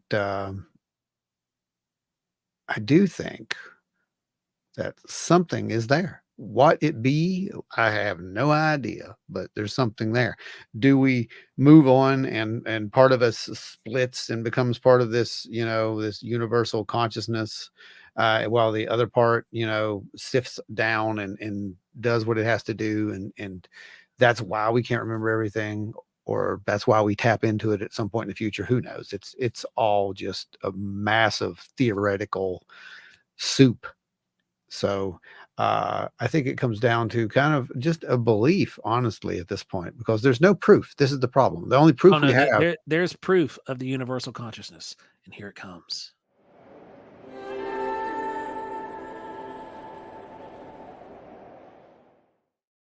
Sky Daddy is the universal consciousness. Fair enough. We hadn't had one of those on the show yet, so I had to throw it somewhere. It's true. Danny Buckner, what about souls that don't move on and they're stuck in a world waiting to go to heaven or hell or move somewhere? Well, that's a good question because we don't really know what that is. Yeah. We think we do. We think that we have these religions, dogmas, belief systems that tell us these things, but in reality, we don't know what that is. That could be the consciousness. And what does happen to it, Danny? That's a great question. Ashley said, I like near-death experiences and things people see as they're dying. A few weeks before my grandma died and saw my aunt's doppelganger, and she saw aliens in the house. That's common, Ashley. I mean, I'm going to tell you straight up. I've heard it multiple times. That's common, and I've seen some weird stuff. But yeah, and people, again, you can't tell me that this many people, thousands and thousands, hundreds of thousands of people are all seeing the same thing, experiencing the same kind of similar things, and there's no reality to it. There's something there that is connecting all this together, and it does seem very real.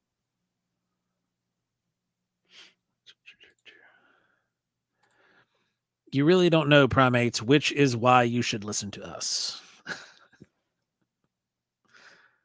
That means we're close. You see, that's what I catch from that feedback.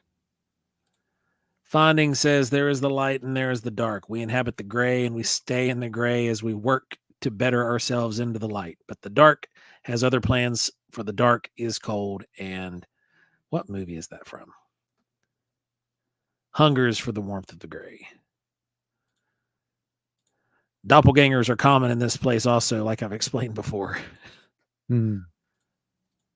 Fear of being stuck is so universal, whether it's in life or the afterlife or in reincarnation. Tommy says, is there anything in the biblical sense that would text that? Is there anything in the biblical sense that would? Okay, so I didn't read that wrong. To the thought of reincarnation, Catholic Christian, there isn't. There, the only verses that essentially would imply what happens, period, is there's a verse that is written by the Apostle Paul that says to be the absent from the body is to be present with the Lord. Now, we don't know necessarily even if that means through only death, or if you say you were some kind of astral projecting. Exactly. Because if you were absent from the body, then you were present with the Lord. That's the only thing that is there. And you can interpret that in millions of ways. Yeah, because it's really indescript. Yeah. There is a few passages that talk about resting, but that's it. There, as far as afterlife go, there's nothing from the Judeo-Christian foundations that lean into that direction. You really don't start getting into those until you get into the Eastern religions and such. Ashley says it was so strange. She also knew months before that she was dying, and she told us all. That happens too. Yeah, that's common. That's common. Yeah.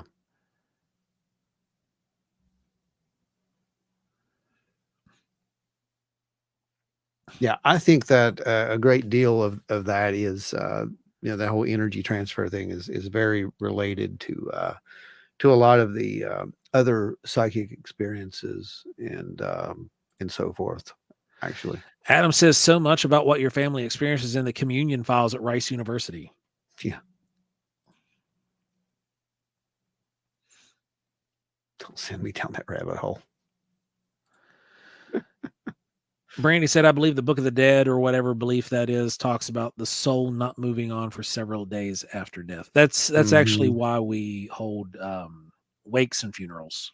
There's several years. Someone brought up native beliefs at one point, and that's one of the primary things that it takes. It's a journey, and it takes a very long time sometimes to get to the destination.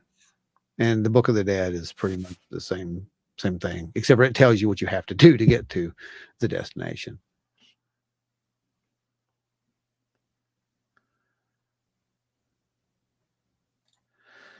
Donna says it doesn't say reincarnation, but there's a passage in Corinthians that describe each being coming from a seed and having a terrestrial body and a celestial body. Yes, it does. That's totally different context though. And in the Greek, when you study that out in Greek and go through the language and the way that who it was being presented to and things of that matter, it was just talking about how it was referencing back to Isaiah is what he was doing. And it was just the terminology that was used because he was speaking in Greek, and the original text that he was referencing and referring to was written in ancient Hebrew.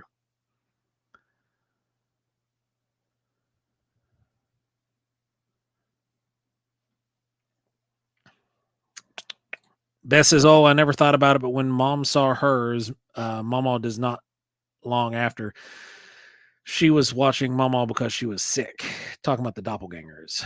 And then the lady died.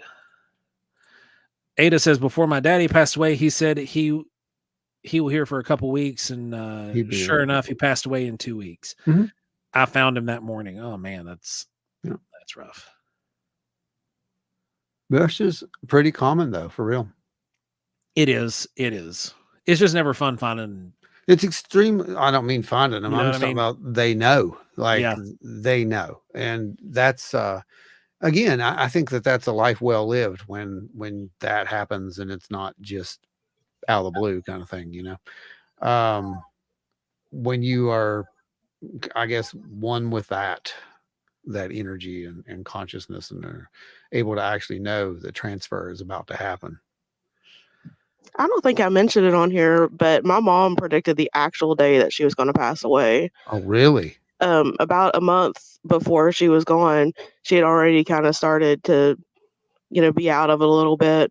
And my husband walked in and she was like scrubbing her forehead. And he's like, Bev, what are you doing? And she's like, I have an expiration date written on my head and it won't come off. And he's like, no, you don't. No, you don't. She's like, yeah, it says September 22nd. And that's when she died. Oh, wow. Wow. That is crazy. And note how the symbolism worked there. That is impressive.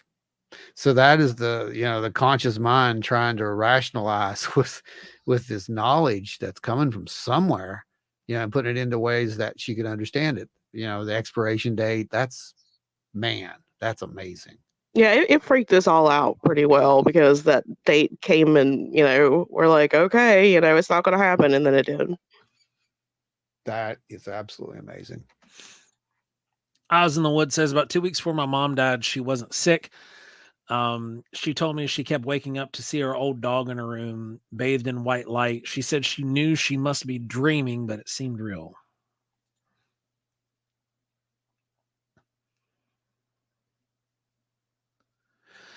So we've traveled into a different direction. Now we're looking more into the death aspect rather than the past life.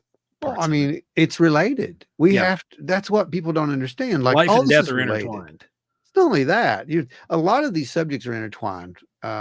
We finally figured out what my subject is going to be, by the way, at the paranormal discussion.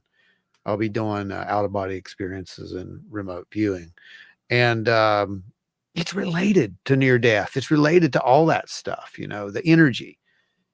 And remember, that's where I got involved in, what I guess today everybody calls CE5s, but contact phenomena was when I was studying out of body experiences. This stuff is all related somehow. So when we look at it, we're looking at a little tiny aspect. When we're looking at past lives, we're looking at a very, very minute aspect of this grander picture of this massive book. In my opinion, anyway. And me, like, I don't know. I'm just having fun collecting stories because I've said a few times, I've never had any kind of experience or any sort of recollections, so to speak. Ada says, I remember one of my past lives. I lived in the Western days. Oh, yeah? I haven't met anyone who lived in the Western days. That's pretty cool. I've met others, but not Western.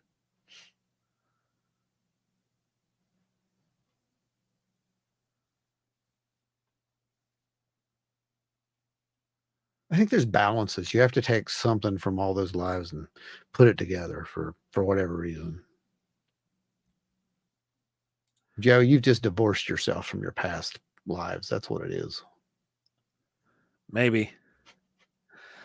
Donna says, the night my Paul passed away, I told him he needs to go to sleep because he had a doctor's appointment in the morning. He said, it's okay. Dallas is coming to get me. Dallas was already dead. Mm-hmm. That happens too. A lot. That and the orbs, the lights, even hospice, they'll even tell you flat out that weird things may happen. They don't understand it. They don't go into any explanation. They just say weird things may happen. There may be voices. There may be lights. There may be this or that. Pat's with me. Pat, I think me and Pat are in the same boat. Pat says, I wish I had past lives. I think I'm brand new. So Linda said, I believe we travel out of our body when we sleep almost every night. Have you ever slammed into your body when coming back in? I have multiple times. And if I remember conversations with Ron correctly, that's called a snapback. That's snapback. That's what I used to call that. And it's just literally like you take a rubber band and let go. And you woke up with quite the startle. And sometimes, Linda, I hate to be the bearer of bad news, but it's based on just the data because I didn't believe it at the time either. Sometimes those aren't out-of-body experiences. Sometimes there's something else. Teresa says, I crashed so hard one night that I fell through my body and through my bed and was looking up from around a foot down below the mattress. So tell us about that one, Teresa. Okay, so I have never been able to astral travel like on purpose. It's always been like completely accidental. That's called spontaneous. Yeah. But it's always like to the same place. Like I don't get to go visit like fun, worlds or, other planets or anything. I always end up in like this grayish white room. And sometimes there's other people there and sometimes there's not. So anyway, I had what I thought was a dream about going to this place and talking to somebody that I knew.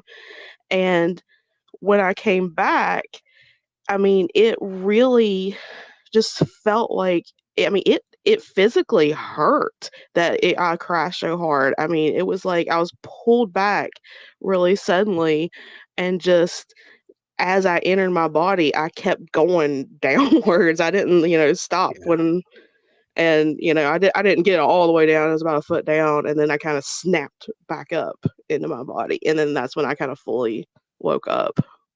Wow. Yeah, the spontaneous out of body experiences always became a interesting subject for me over the years. They can be absolutely that. They may be something else. And yeah, Linda, I don't like that word, but something like that. Yeah. Ashley says, I'm with Joe. I don't have any memories of a past life, but I wish I did. Sarah Ramsey says, what was shown to me in a past life was a bit much. I did very bad things to people to save others, but does that cancel out the bad? Well, Sarah, I will say this. How do you view service members? Is it necessarily bad what we've had to do in the past? I think that, sir, I think the whole thing, I just had this conversation literally today. It's perspective. And it's easy to say something's good or bad from your perspective. What is good and bad? Well, what is good and bad? Because if I'm on this side of the fight, so to speak, I believe that I am the good. If I'm on the other side, I still believe that I am the good. You see, it doesn't matter what the other person thinks. That's what creates the good and the bad, is the thought process. Oz says it's really helpful to share these experiences like this. I didn't think this episode would correlate, but it does. Crazy consciousness. Yeah, man. Linda says, I almost fell out of bed. Abductions? See, I just don't like that word, but contact, interaction. Sometimes they're not physical. Brandy says sometimes they might be trying to pull you up to their ship and you fight like hell to get back down to your body. That's the experience Brandy had. She shared. I just quit fighting after a while. Pat says it's demons. Don't you start. I was waiting for Tony to do that.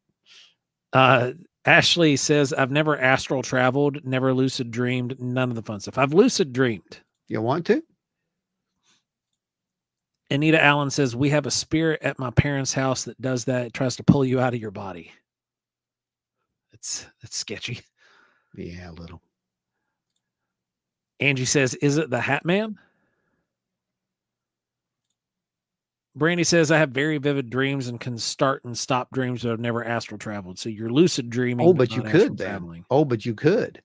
I seriously tell you, honestly, if you haven't read it, just go get the book, Journeys Out of the Body by Robert Monroe. And if you want to do an out-of-body experience, you've got a framework right there to figure it all out.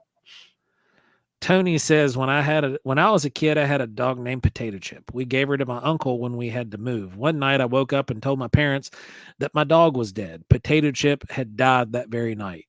Oh, wow.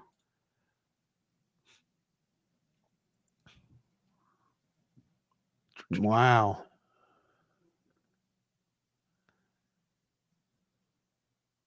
See, and then he goes, right. Sarah says it's very tragic and traumatic to me. It's a memory. Yeah, that's post-traumatic stress is what that's called. Yeah, pretty much. Then Octopus, when my daughter was only a couple days old, she had an NDE. I received a clear message from above moments before she basically stopped breathing. It was simply that my life was for my children. Oh, wow.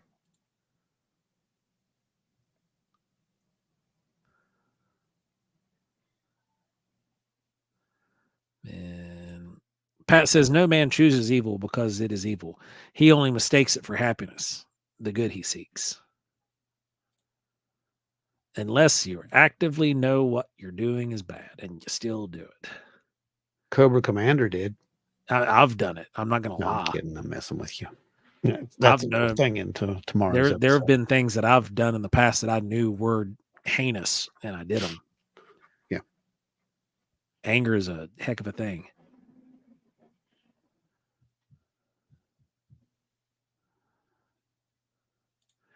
Octopus, it was basically prepared me for the traumatic emergency room and hospital stay that was to come.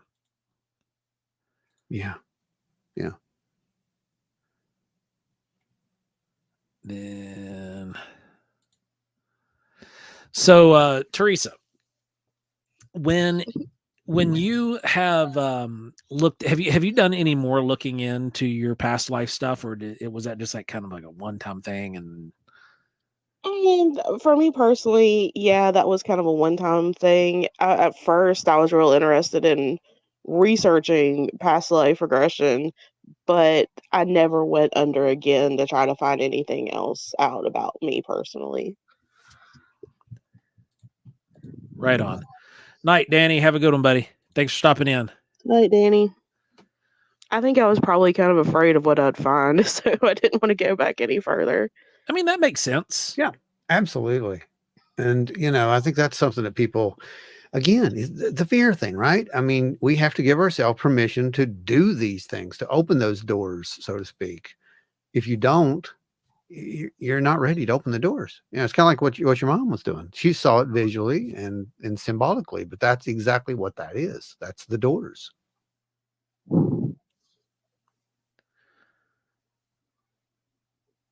Everybody's over here talking about food. They're all about pierogies right now. They went from corned beef and they're making me hungry. Angie, good vibes. Good vibes. I love it. Protection from the MIB. There you go.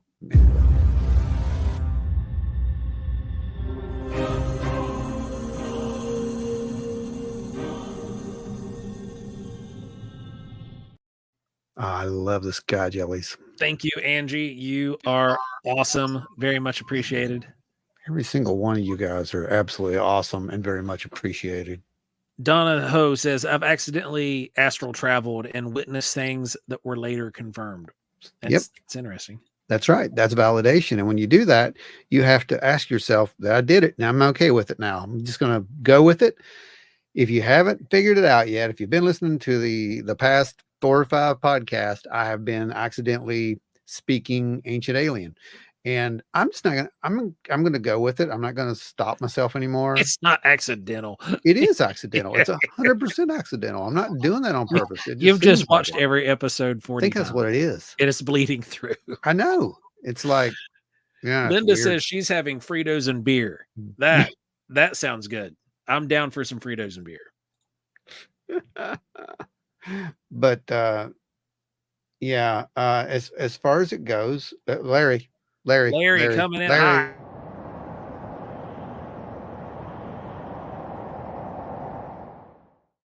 May the moth be with you. Thanks, brother. We appreciate it, man. It's everything that everybody does, all the donations and everything. Like it still never ceases to amaze us that people do this. It's great. Thank you guys for enjoying the show. We're glad that you like what we're doing, and so much so that you give to the show and help keep this thing free for eons and eons to come. And that's why we keep doing what we're doing. And we have, other things that we're working on that you're going to like as well. Cease giving these nosy primates donations immediately. There you go. The Man in Oh Black man, Beth's got it made right now. Homemade apple pie and ice cream. She sent me pictures of her making the pie, and I was like, oh man. But yeah, as far as it goes, the subject is just absolutely fascinating, and I really, we need to touch on it more often, obviously, because there is a lot of questions, and see, people are just afraid to ask because it's like, well, I don't want to do that because it kind of goes against this belief system. Well, it really doesn't have to, because all of us dream, all of us have these weird memories. You just have to figure out what it means to you, basically.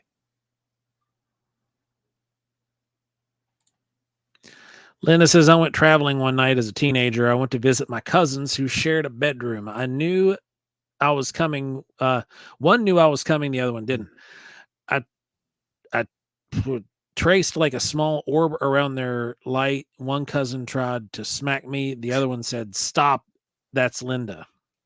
That's funny. Tony said, sounds good, Beth. You should have seen the pictures. It looks good too. She showed me the pictures of it as she was getting them ready, and it looked, I was like, oh man, I love apple pies and cherry pies. That's my two favorite. You can about get me to do anything you want for a good homemade apple pie or cherry pie. That's sad. Oh, yeah. That's sad. Everyone has a weakness. I mean, yours is just pie. It is. Sad. I hate cake. Really? I'm not even big on sweets and desserts, but a good homemade pie, I'm done. Oh man. Now I make one of the best pies on the planet, and it is a bourbon and peach pie. Oh. Mm-hmm. I have to make one for you one day, Ron. Yeah, that'd be good. That would be good. So you guys out there, coming up on the top of the hour, have you anything else you would like to share as far as it goes with any kind of these experiences? Again, and Teresa, we can let you hop off here if you want. Yeah, that's fine. I can hop off. Unless you're welcome to stay. I don't want to boot you off. Like if you're wanting to stick on deck, you can. I just don't want you to feel like a hostage on the on deck. I appreciate y'all letting me come on and tell my story, but I'll hop on off. You can come on anytime and tell your stories, by the way. Yeah. All right. Thanks, everybody. Anything cool you just want to share, just let us know. We'll have you on. All right, cool. All right. Thanks, Teresa. Have a good one. Teresa, everyone. Teresa's Haunted History of the Tri-State. As far as the subject itself goes, like I said, you guys feel free, to ask the questions, post up your accounts, whatever, in the last bit here, and we'll get to them. And while you're doing that, we're going to talk a little bit about some cool stuff that's going to be coming up. And you guys have seen us out at the bunkers there a couple of weeks ago or whatever, and I know a lot of people are asking questions. What we're doing. Yeah. Got to go and survey these areas and make sure everything is good, first of all, and we have to make sure that there's not anything, baselines as far as it goes. And we don't want to go in completely blind, especially with having a workshop there. Yeah, we want to know what is going to be the norm. So you can expect to see us going back a few more times between now and the workshop. Just don't be alarmed. Yeah, gathering data based on different atmospherics to see what we get. Yeah, because we caught some interesting signals out there, but we have to verify those, and we probably have at this point. But we just want to make sure. What's what? What's with owls? Who did that? Finding. Are you serious? Dead serious. Oh gosh. That's a whole show by itself. We interviewed Mike. Fantastic show. You should go check it out. Because that's a whole show. And I'm just gonna leave it at that. Actually, it's more than a whole show, Finding. It's a continuing saga. Yeah. But as far as it goes, it literally he was going to be on. It was the pre-recorded show, which is only about an hour and a half typically, and it's almost 2.5 hours long because we just let him talk, and it was gold. absolute gold. It's an incredible show. He got to go over more on our show than he has on most other podcasts, pretty much, because we just let the man talk. And it's fascinating. The owls kind of connection, yeah, it's there. And it can be uncomfortable. There's connections between the owls and non-human intelligences, I should say. And there's owls and death. And I would really like to see him delve more into that. Because some of the stories he was telling were just like, wow, man, you got to get that in a book. I think if he writes another one, I think that's what it's going to be about. Brandy says, anybody feel like it's been weird vibes or energy this week? Yes, Brandy, especially the beginning of the week. And then, the whole, the solar flare thing, after I figured that out, I'm like, oh, that's probably what it is. So I think that could be what a lot of it is too. Pat, owls aren't real. AKA those aren't owls. Yeah, those aren't owls. Right. Exactly.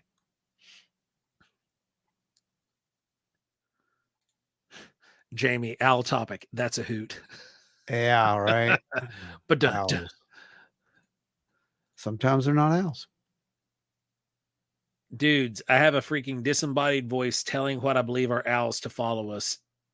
Wait, what? West Virginia. What? What? No, what? I want to hear more about that. These freaking owls. The owls are now consuming the chat. Owls like to watch interesting things. Mm-hmm. I can say that. I would say that's correct. Yeah. Makes you wonder who's looking through their eyes at times and watching. Watchers of some sort, possibly. Octopus says everyone has had an intense week. My week was intense because my 18-month-old had to have a 9 a.m. doctor's appointment where he also got shots. And that was just like, he decided to make it everyone's problem. Could be solar flares. Yeah, Brandy, it could be. And it probably is.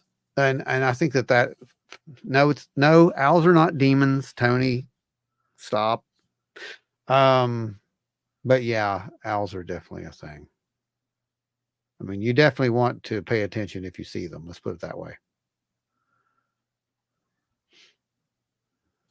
Linda says owls hoot before a death sometimes. That's an old legend. Yeah. I've heard that multiple times. The bad thing is it's like you can almost attribute that to anything. Like sometimes power flickers after you die. Yeah, but owls definitely have that. I mean, that goes right into native beliefs, some of the early beliefs. So yeah, absolutely. Owls are definitely not biological robots used for surveillance primates. Ada says it has been a very strange week. Yeah. Anita says, I got the cutest, creepy owl-like air plant pots. Oh, that's man. Cool. Linda, moth owls. Moth owls. That's a win. There we go. Octopus. I prefer Mothra Man. Donna Ho, thank you so much. You, Donna.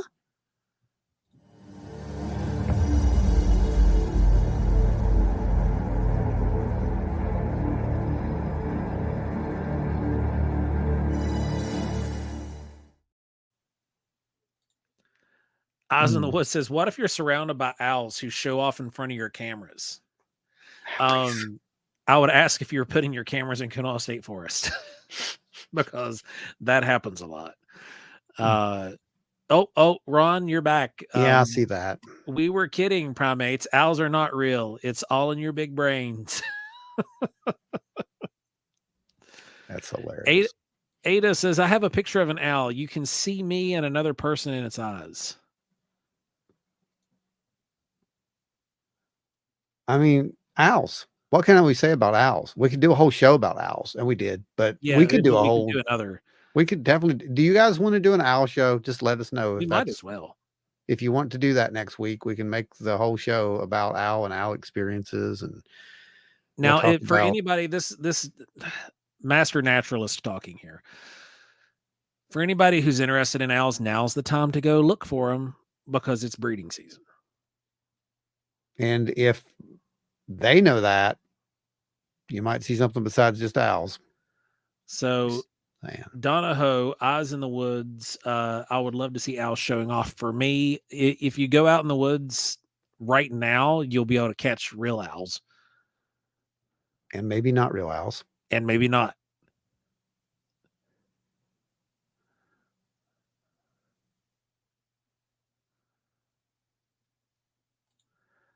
My daughter will go out and help band owls. She will take me along sometimes. It's cool, isn't it? I got to band some owls. Oh God, it was 2021. It's really fun. I also had to transport an owl to rescue sanctuary because I got struck by a vehicle on 119. I like this. Yes, owls. I can send video. There you go. And I mean, the simple word owl set all of this off. Yeah, it did. And there's a reason for that. Ron and I were actually talking about this about 3 hours before the show. Yeah, before it ever even started. So yeah, this is all it's all happened. Linda said, "Don't go into the woods dressed as an owl." Definitely don't do that. It's Mothra man breeding season. Oh my gosh. Kayla, I've got 83 minutes left on this game update. I've got time. What's the next subject? Owls? It's gonna be owls, I think. Yeah. Looks like it's gonna be owls. Yes, please do an owl show. So the first night we met Joe, my wife and I were followed during an investigation later that night by an owl. I remember you telling me about that the next day. Yeah. Yeah. This was at Hocking Hills. Remember when they did that night hike when we were setting up the big tent? Yeah. Trackway went with them. And I remember setting up the big tent. Oh boy, do I remember setting up the big tent. That was fun. Owls.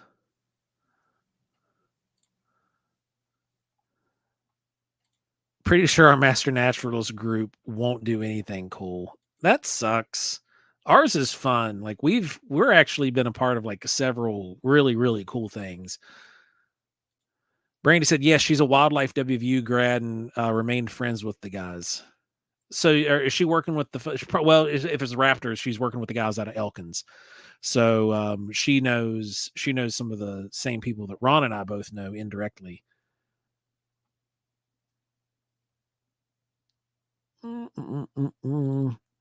What about a show about the things children can see that adults can't? Boy, we could do that, but there's some adults that can see those things. There's some weird stuff that they see. That's for sure. There is. I've heard some incredible stories. I mean, Rowan's been chasing the ghost cats again, but we all see those here. Yeah, I've heard some weird stories. Anita said, Ron, I sent you a picture of my not owl pots. Oh God, more owl pictures. You people don't know this, but people send me pictures of owls.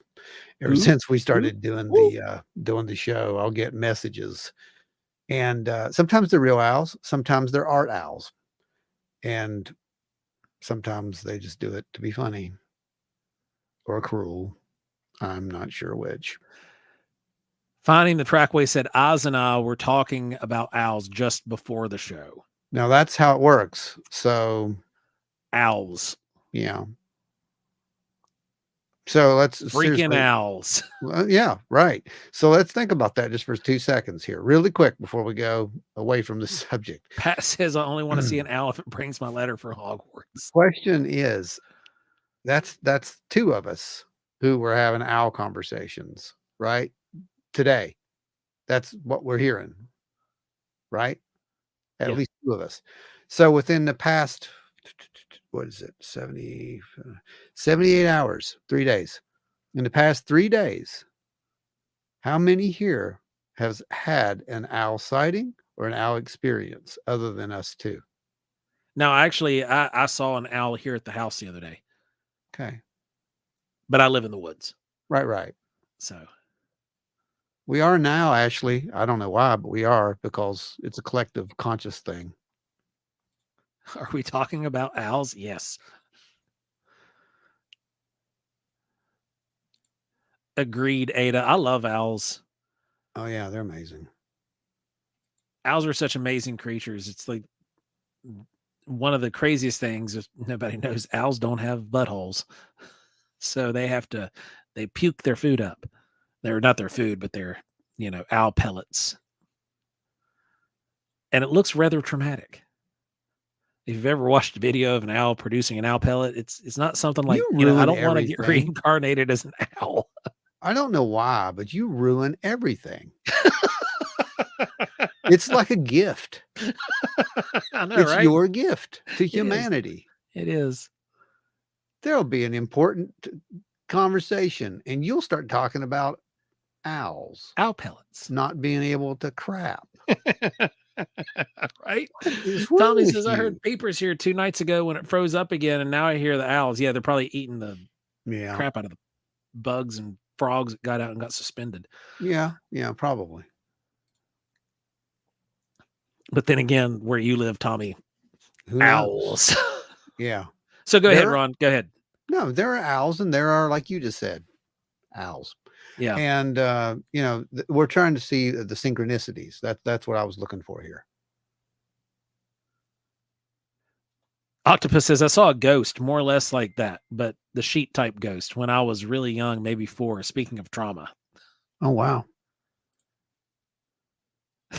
79 minutes left. I have nothing but time. What are you downloading? Please tell me it's Helldivers. Lana Cat, my sister got an owl tattoo based on a sketch her husband drew. That's cool. Mickey Bennett, my daughter said she heard an owl last night. Okay. Ashley said, honestly, I haven't been outside in 3 days. I've been busy with frog people. I don't want to follow up with that question. Speaking of, guys, Ashley is speaking at the Frogman Festival this Saturday. Go hang out with her. Go give her a high five.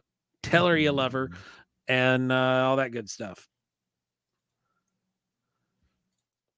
Pat, I had a dream about owls a couple weeks ago. Doesn't count. You're outside the window. Adam, I checked out an owl statue.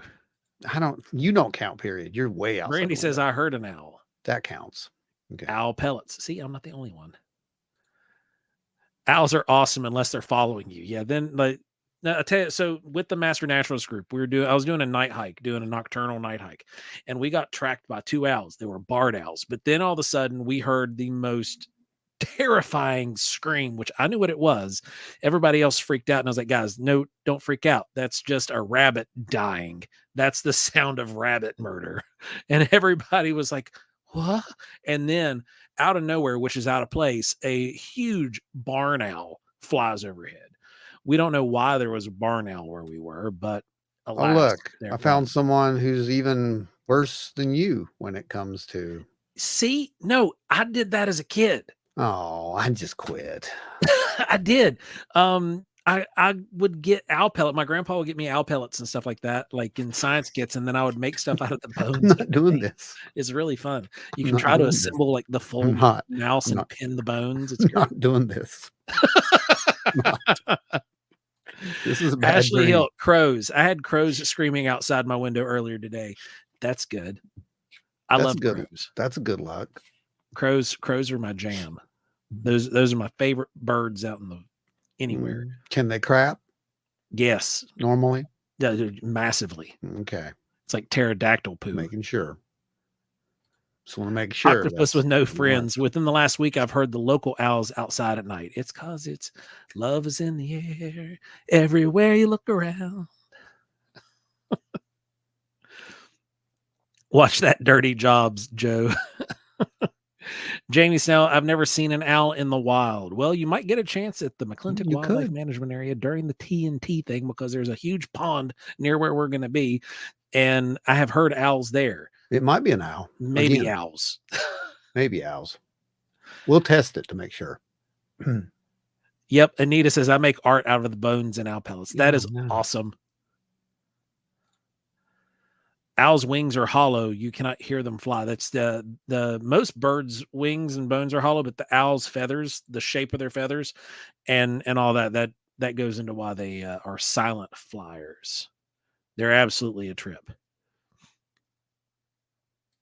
Tommy said, I just ate chicken, Joe. Thank you. Well, now you can make some art out of the bones. I don't know. I think it's just the way they can't digest the bones and the hair. And they don't have you know, don't do this. rectums. You just like saying it. Final Fantasy VII Rebirth. That's what he's loading. Angie says, we have lots of crows. I feed them peanuts. They love peanuts, Angie. They love peanuts. Have you had them give them some little shiny rocks and see what they bring you? Hopefully they'll bring you some crystals. Oh, no way. What way? Jamie, no. Oh my gosh. Okay, guys, by the way, if you guys don't know who Jamie Snell is one of the most amazing artists on the planet. And he just sent me this. I'm going to show everybody, Jamie. This was some art of his from 2021. At least that's when it was posted. Is it an owl pellet? Oh, it's better than an owl pellet. Okay. Remember the story about the night hike that I just shared with everybody? Yeah. Oh, that's cool, dude. That is awesome. I've never seen that. Neither have I. I've never seen that in the collection, dude. Yeah, that's cool, man. Did you ever get prints made of that?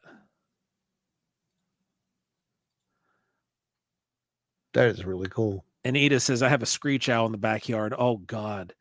I'm so sorry. That's fun. Ashley says, I will have cryptid pogs at my booth.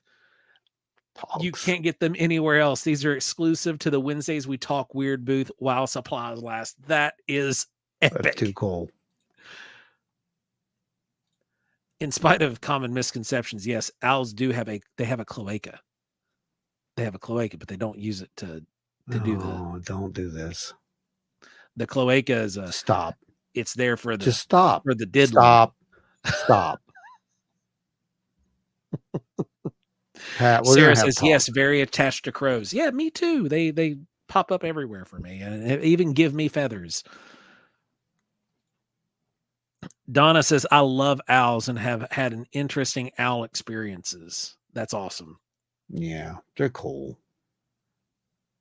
You know, they are the initiators of contact and messengers and validations for, what did he call it? Induction. Yeah, that's it. Inductions or the beginning of your journey. Yeah. Mm-hmm. The actuator for the journey. Yeah. Yeah. Initiation. The owl statue was the one with gray almond eyes and made by Steve Nellis. Oh, I got you. Yeah. That kind of owl. Pat says rabbit murder is very upsetting. Everybody's freaking out about pogs. Yes, Octopus, they're fantastic. And Ada says, this is a wild and weird show this evening. Yes, thank you. We try to live up to our name, wild and weird, because we are a little. Ashley said, I believe owls and crows work together in tandem. I live right off a hiking trail. The crows love my house, but don't have a good enough tree on my property for owls and bats, though. Oh, that's a bummer. They're conspiring against you, probably. I was talking to a barn owl at work one night, and the owl got sassy and screamed. I snorted at it, but it caused a sphincter loosening moment for the cop I was with. That's hilarious. All right, guys, what cards he got? What cards he got? Pat says bacon. Okay.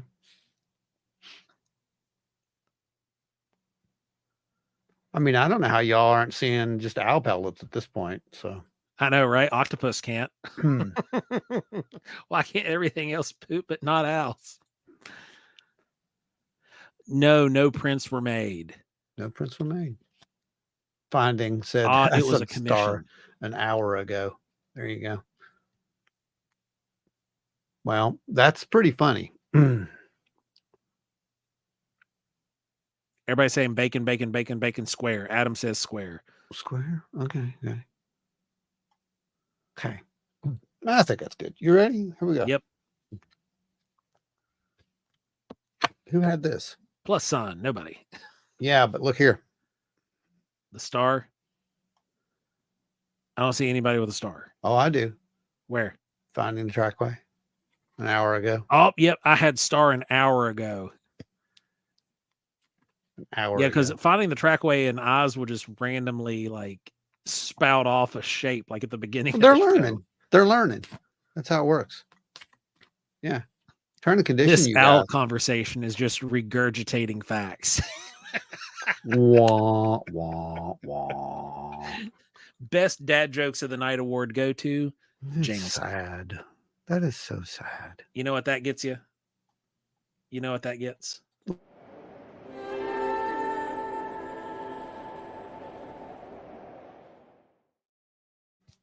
Fantastic. Absolutely fantastic. Is Ike leaving? I don't know. Let's find out. We got star. We got plus. People are still guessing. Okay. How are you guys guessing, by the way? Are you doing this right? Good Yep. night, Ike. All right, buddy. So here's what I want you to do. You hold this one. You're good. We'll go with this one. Did you guys hear about the star that will be going Nova sometime this year? One of 5 such double star systems in the galaxy, apparently. I don't think they know when it's actually going to happen, but yeah, eventually it's going to happen. I mean, technically, hadn't it already happened? Yeah. Technically, there's no stars left. Right. Probably no. We don't know. Bacon. Bacon. Plus. Bacon. Here we go.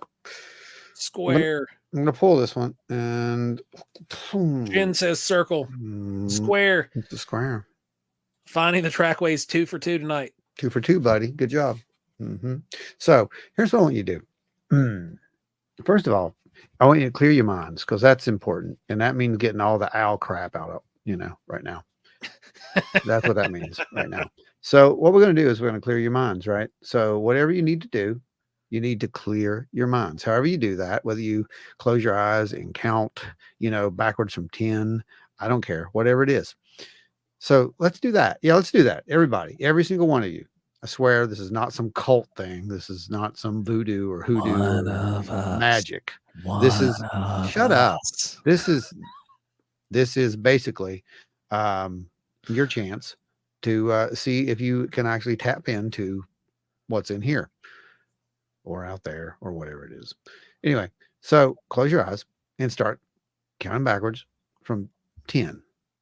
And each time you count and go down there, 10, 9, 8, every single one, you're going to get a little bit, freer and freer. Just let yourself just kind of go and relax completely. All right. That's the goal. When you get to 0, you tell yourself, when I get to 0, I know what that card is. Okay. And when you get to 0, you say that and you'll know what the card is. Okay. So instead of, 1, you're going to say whatever you think it is. Got it? All right, go.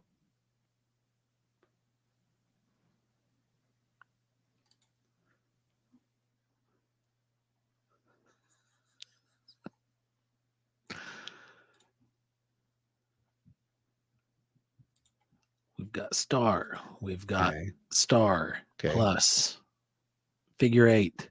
Somebody else said figure 8. Yeah, finding trackway said figure 8. There's no figure 8. Circle. Unless you're seeing 2 circles, one here and one behind it. I don't know. Star, bacon, heart.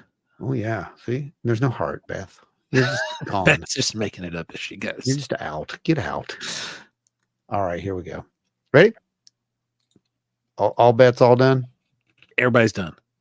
Okay. Mark Becknell. What? Well, Mark Becknell. There's a name that I've not seen since forever ago. How you doing, man?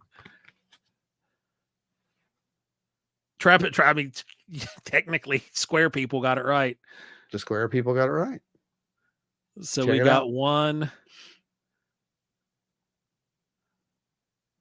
Technically 2 squares. 2 squares. Okay. So I want everybody to practice that technique. And this is how we're going to be doing it from now on. Okay.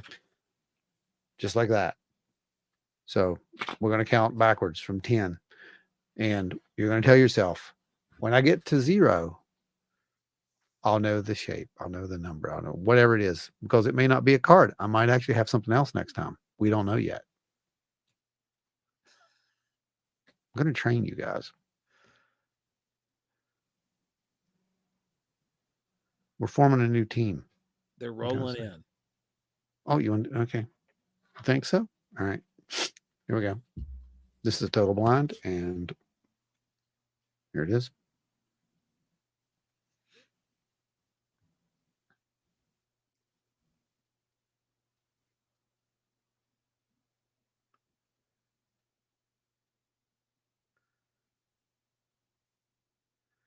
Triangle.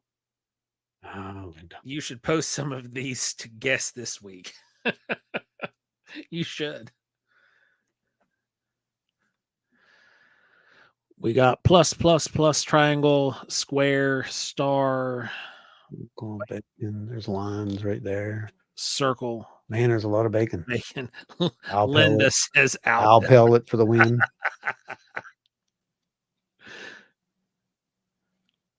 Mandy is just going to play it safe and say dash. Mandy, thanks for joining us, by the way. Men in Black, you don't count. Saucer. Does that mean that he has he's going to pull up a photo of Adamski? I mean, it could happen, but not this week. Wavy lines. Here we go. It's neither. No. Ready? For real.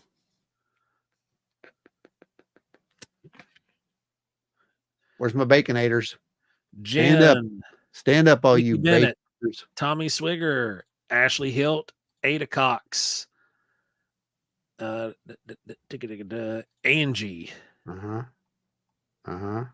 Jen. So with the vast majority of the guessers. Right. And did you all use the technique that I just taught you when you did that? Or did you just randomly guess? Because that's important. Pat, it's always bacon eventually. Eventually. I had bacon for dinner, actually. And y'all making me twice hungry. baked potatoes. Bacon talk.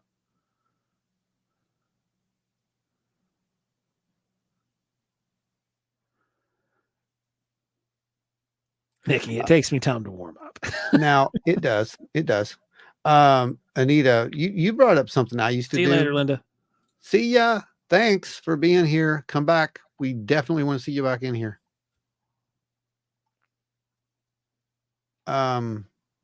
You brought up a good point there.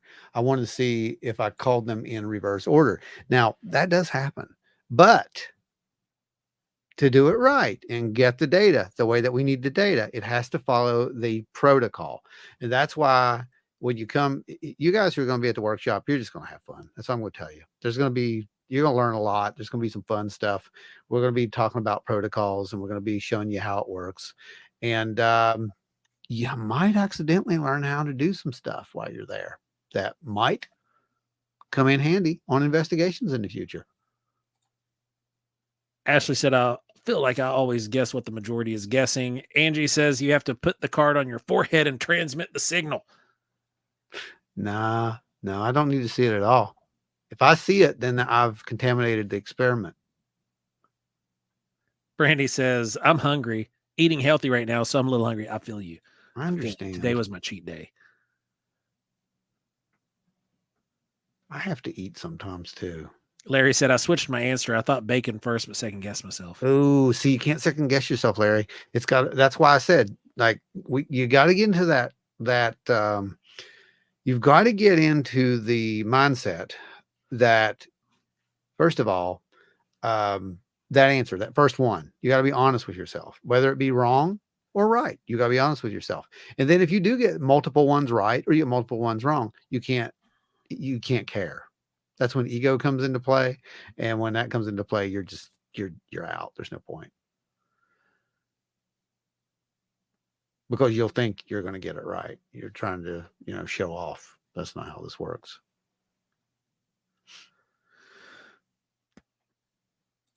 What you think you are. What you think you are. This has been a fun one tonight. It's been a really interesting conversation. We've gone down a lot of rabbit holes, which is always my favorite part about the live. We always do. I love it. Absolutely love it. So what is next week's topic? Have we decided at this point? Are we really doing owls, or is it going to be something else? Start the topic next week with some of what we talk about in tomorrow's episode. Oh yeah. Because I think there's going to be a lot of questions. There'll be a lot of UFO cult kind of stuff that people are going to want to talk about. Because I know that there's some stuff that I think would make great conversation. Finding the trackway. Am I? What is it? Precognition or what? I can't read. It depends, Ron. Are you testing precognition or telepathy? That was actually precognition, and it was technically a form of precognition. What you guys were just now doing was a form of remote viewing called associative remote viewing.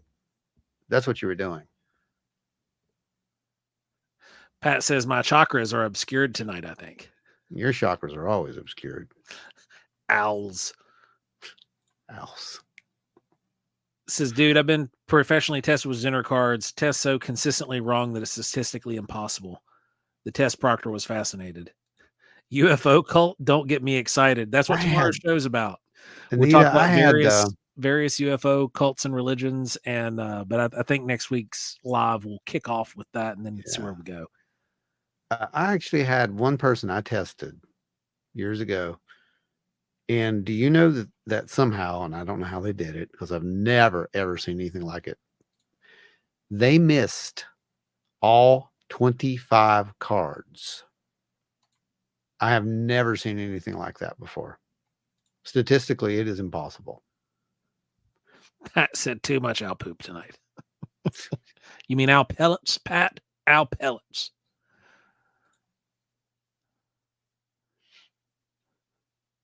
Oh man, but yeah, Thursdays. This night's always like the night I look forward to get down here and hang out with everybody because it's, oh man, wild, weird world out there for sure, and being able to kind of get together with everybody and talk is much appreciated. So thank you guys for hanging out with us. Ron, you got any closers? Let's see.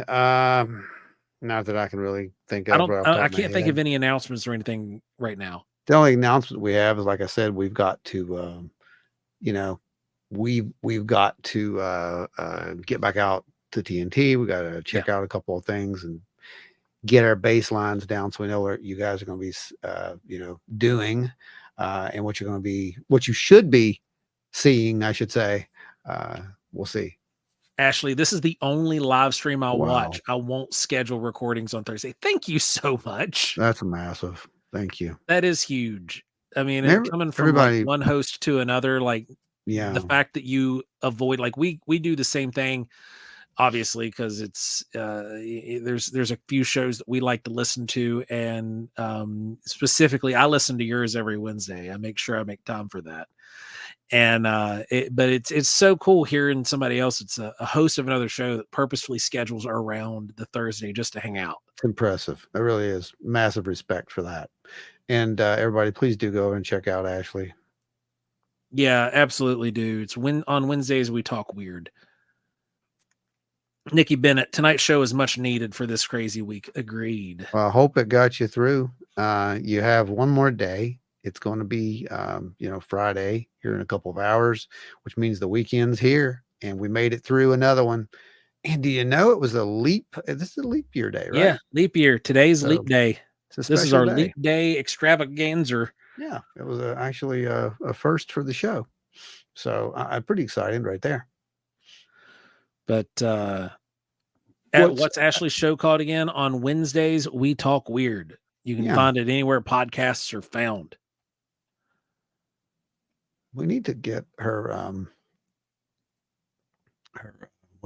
logo. And, Ashley, email us a logo or something. That way we can throw it up here occasionally. Because I know you're still there. Yep.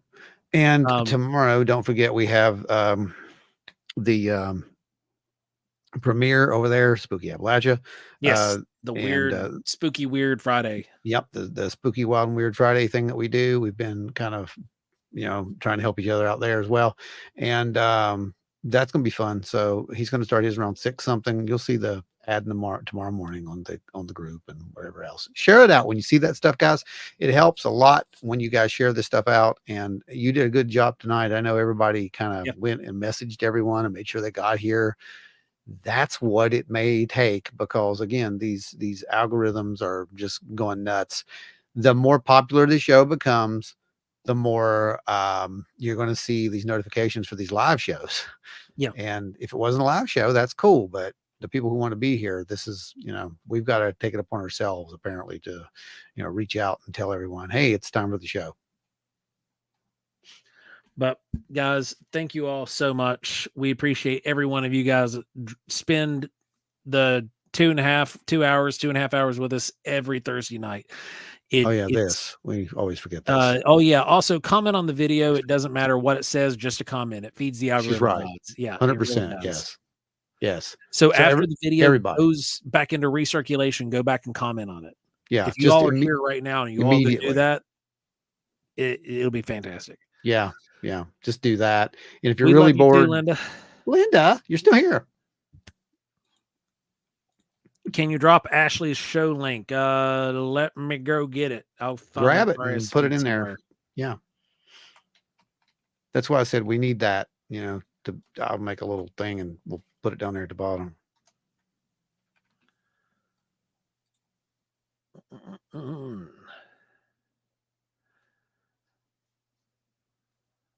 I just on Apple, I mean, I'm sure you know this. It's your show, but it has you listed as a comedy show. All right, here we go. Here is her link tree. Everybody just copy paste that into your browser, and there you go. Yeah, there you go. Grab that and make sure that you go and hit it. And yes, there you go. Exactly like that. Subscribe. But guys, y'all are awesome. Thanks for hanging out with us every Thursday night. Remember, there's another show tomorrow. Our regularly scheduled show will air tomorrow night. That is going to be covering UFO cults and religions. It's probably not going to go the way you think it will. I mean, it will obviously on a couple, but not on all of them. Also, remember, like, share, subscribe. Tell all your friends about Wild and Weird Radio. It's the more people that show up here in the comments, you can obviously see the more active the show gets and the crazier the thread can go in different directions. We love having as many people here as possible, and it's great. Facebook user says, sounds like a great show. Sorry I missed most of it. I'll be watching away. Go ahead, watch tomorrow. We appreciate you hanging in and jumping on the comments. Absolutely. So everybody, good night. We thank you. Have a fantastic weekend. Remember, if you think it's owls, look for owl pellets. If there's no owl pellets, it's probably not owls. Just saying. Stay wild and weird. I'm not going to comment. I mean, I wouldn't think that, I'm not. I don't. Just don't. I mean, don't maybe. do it. Don't do it. Don't do this.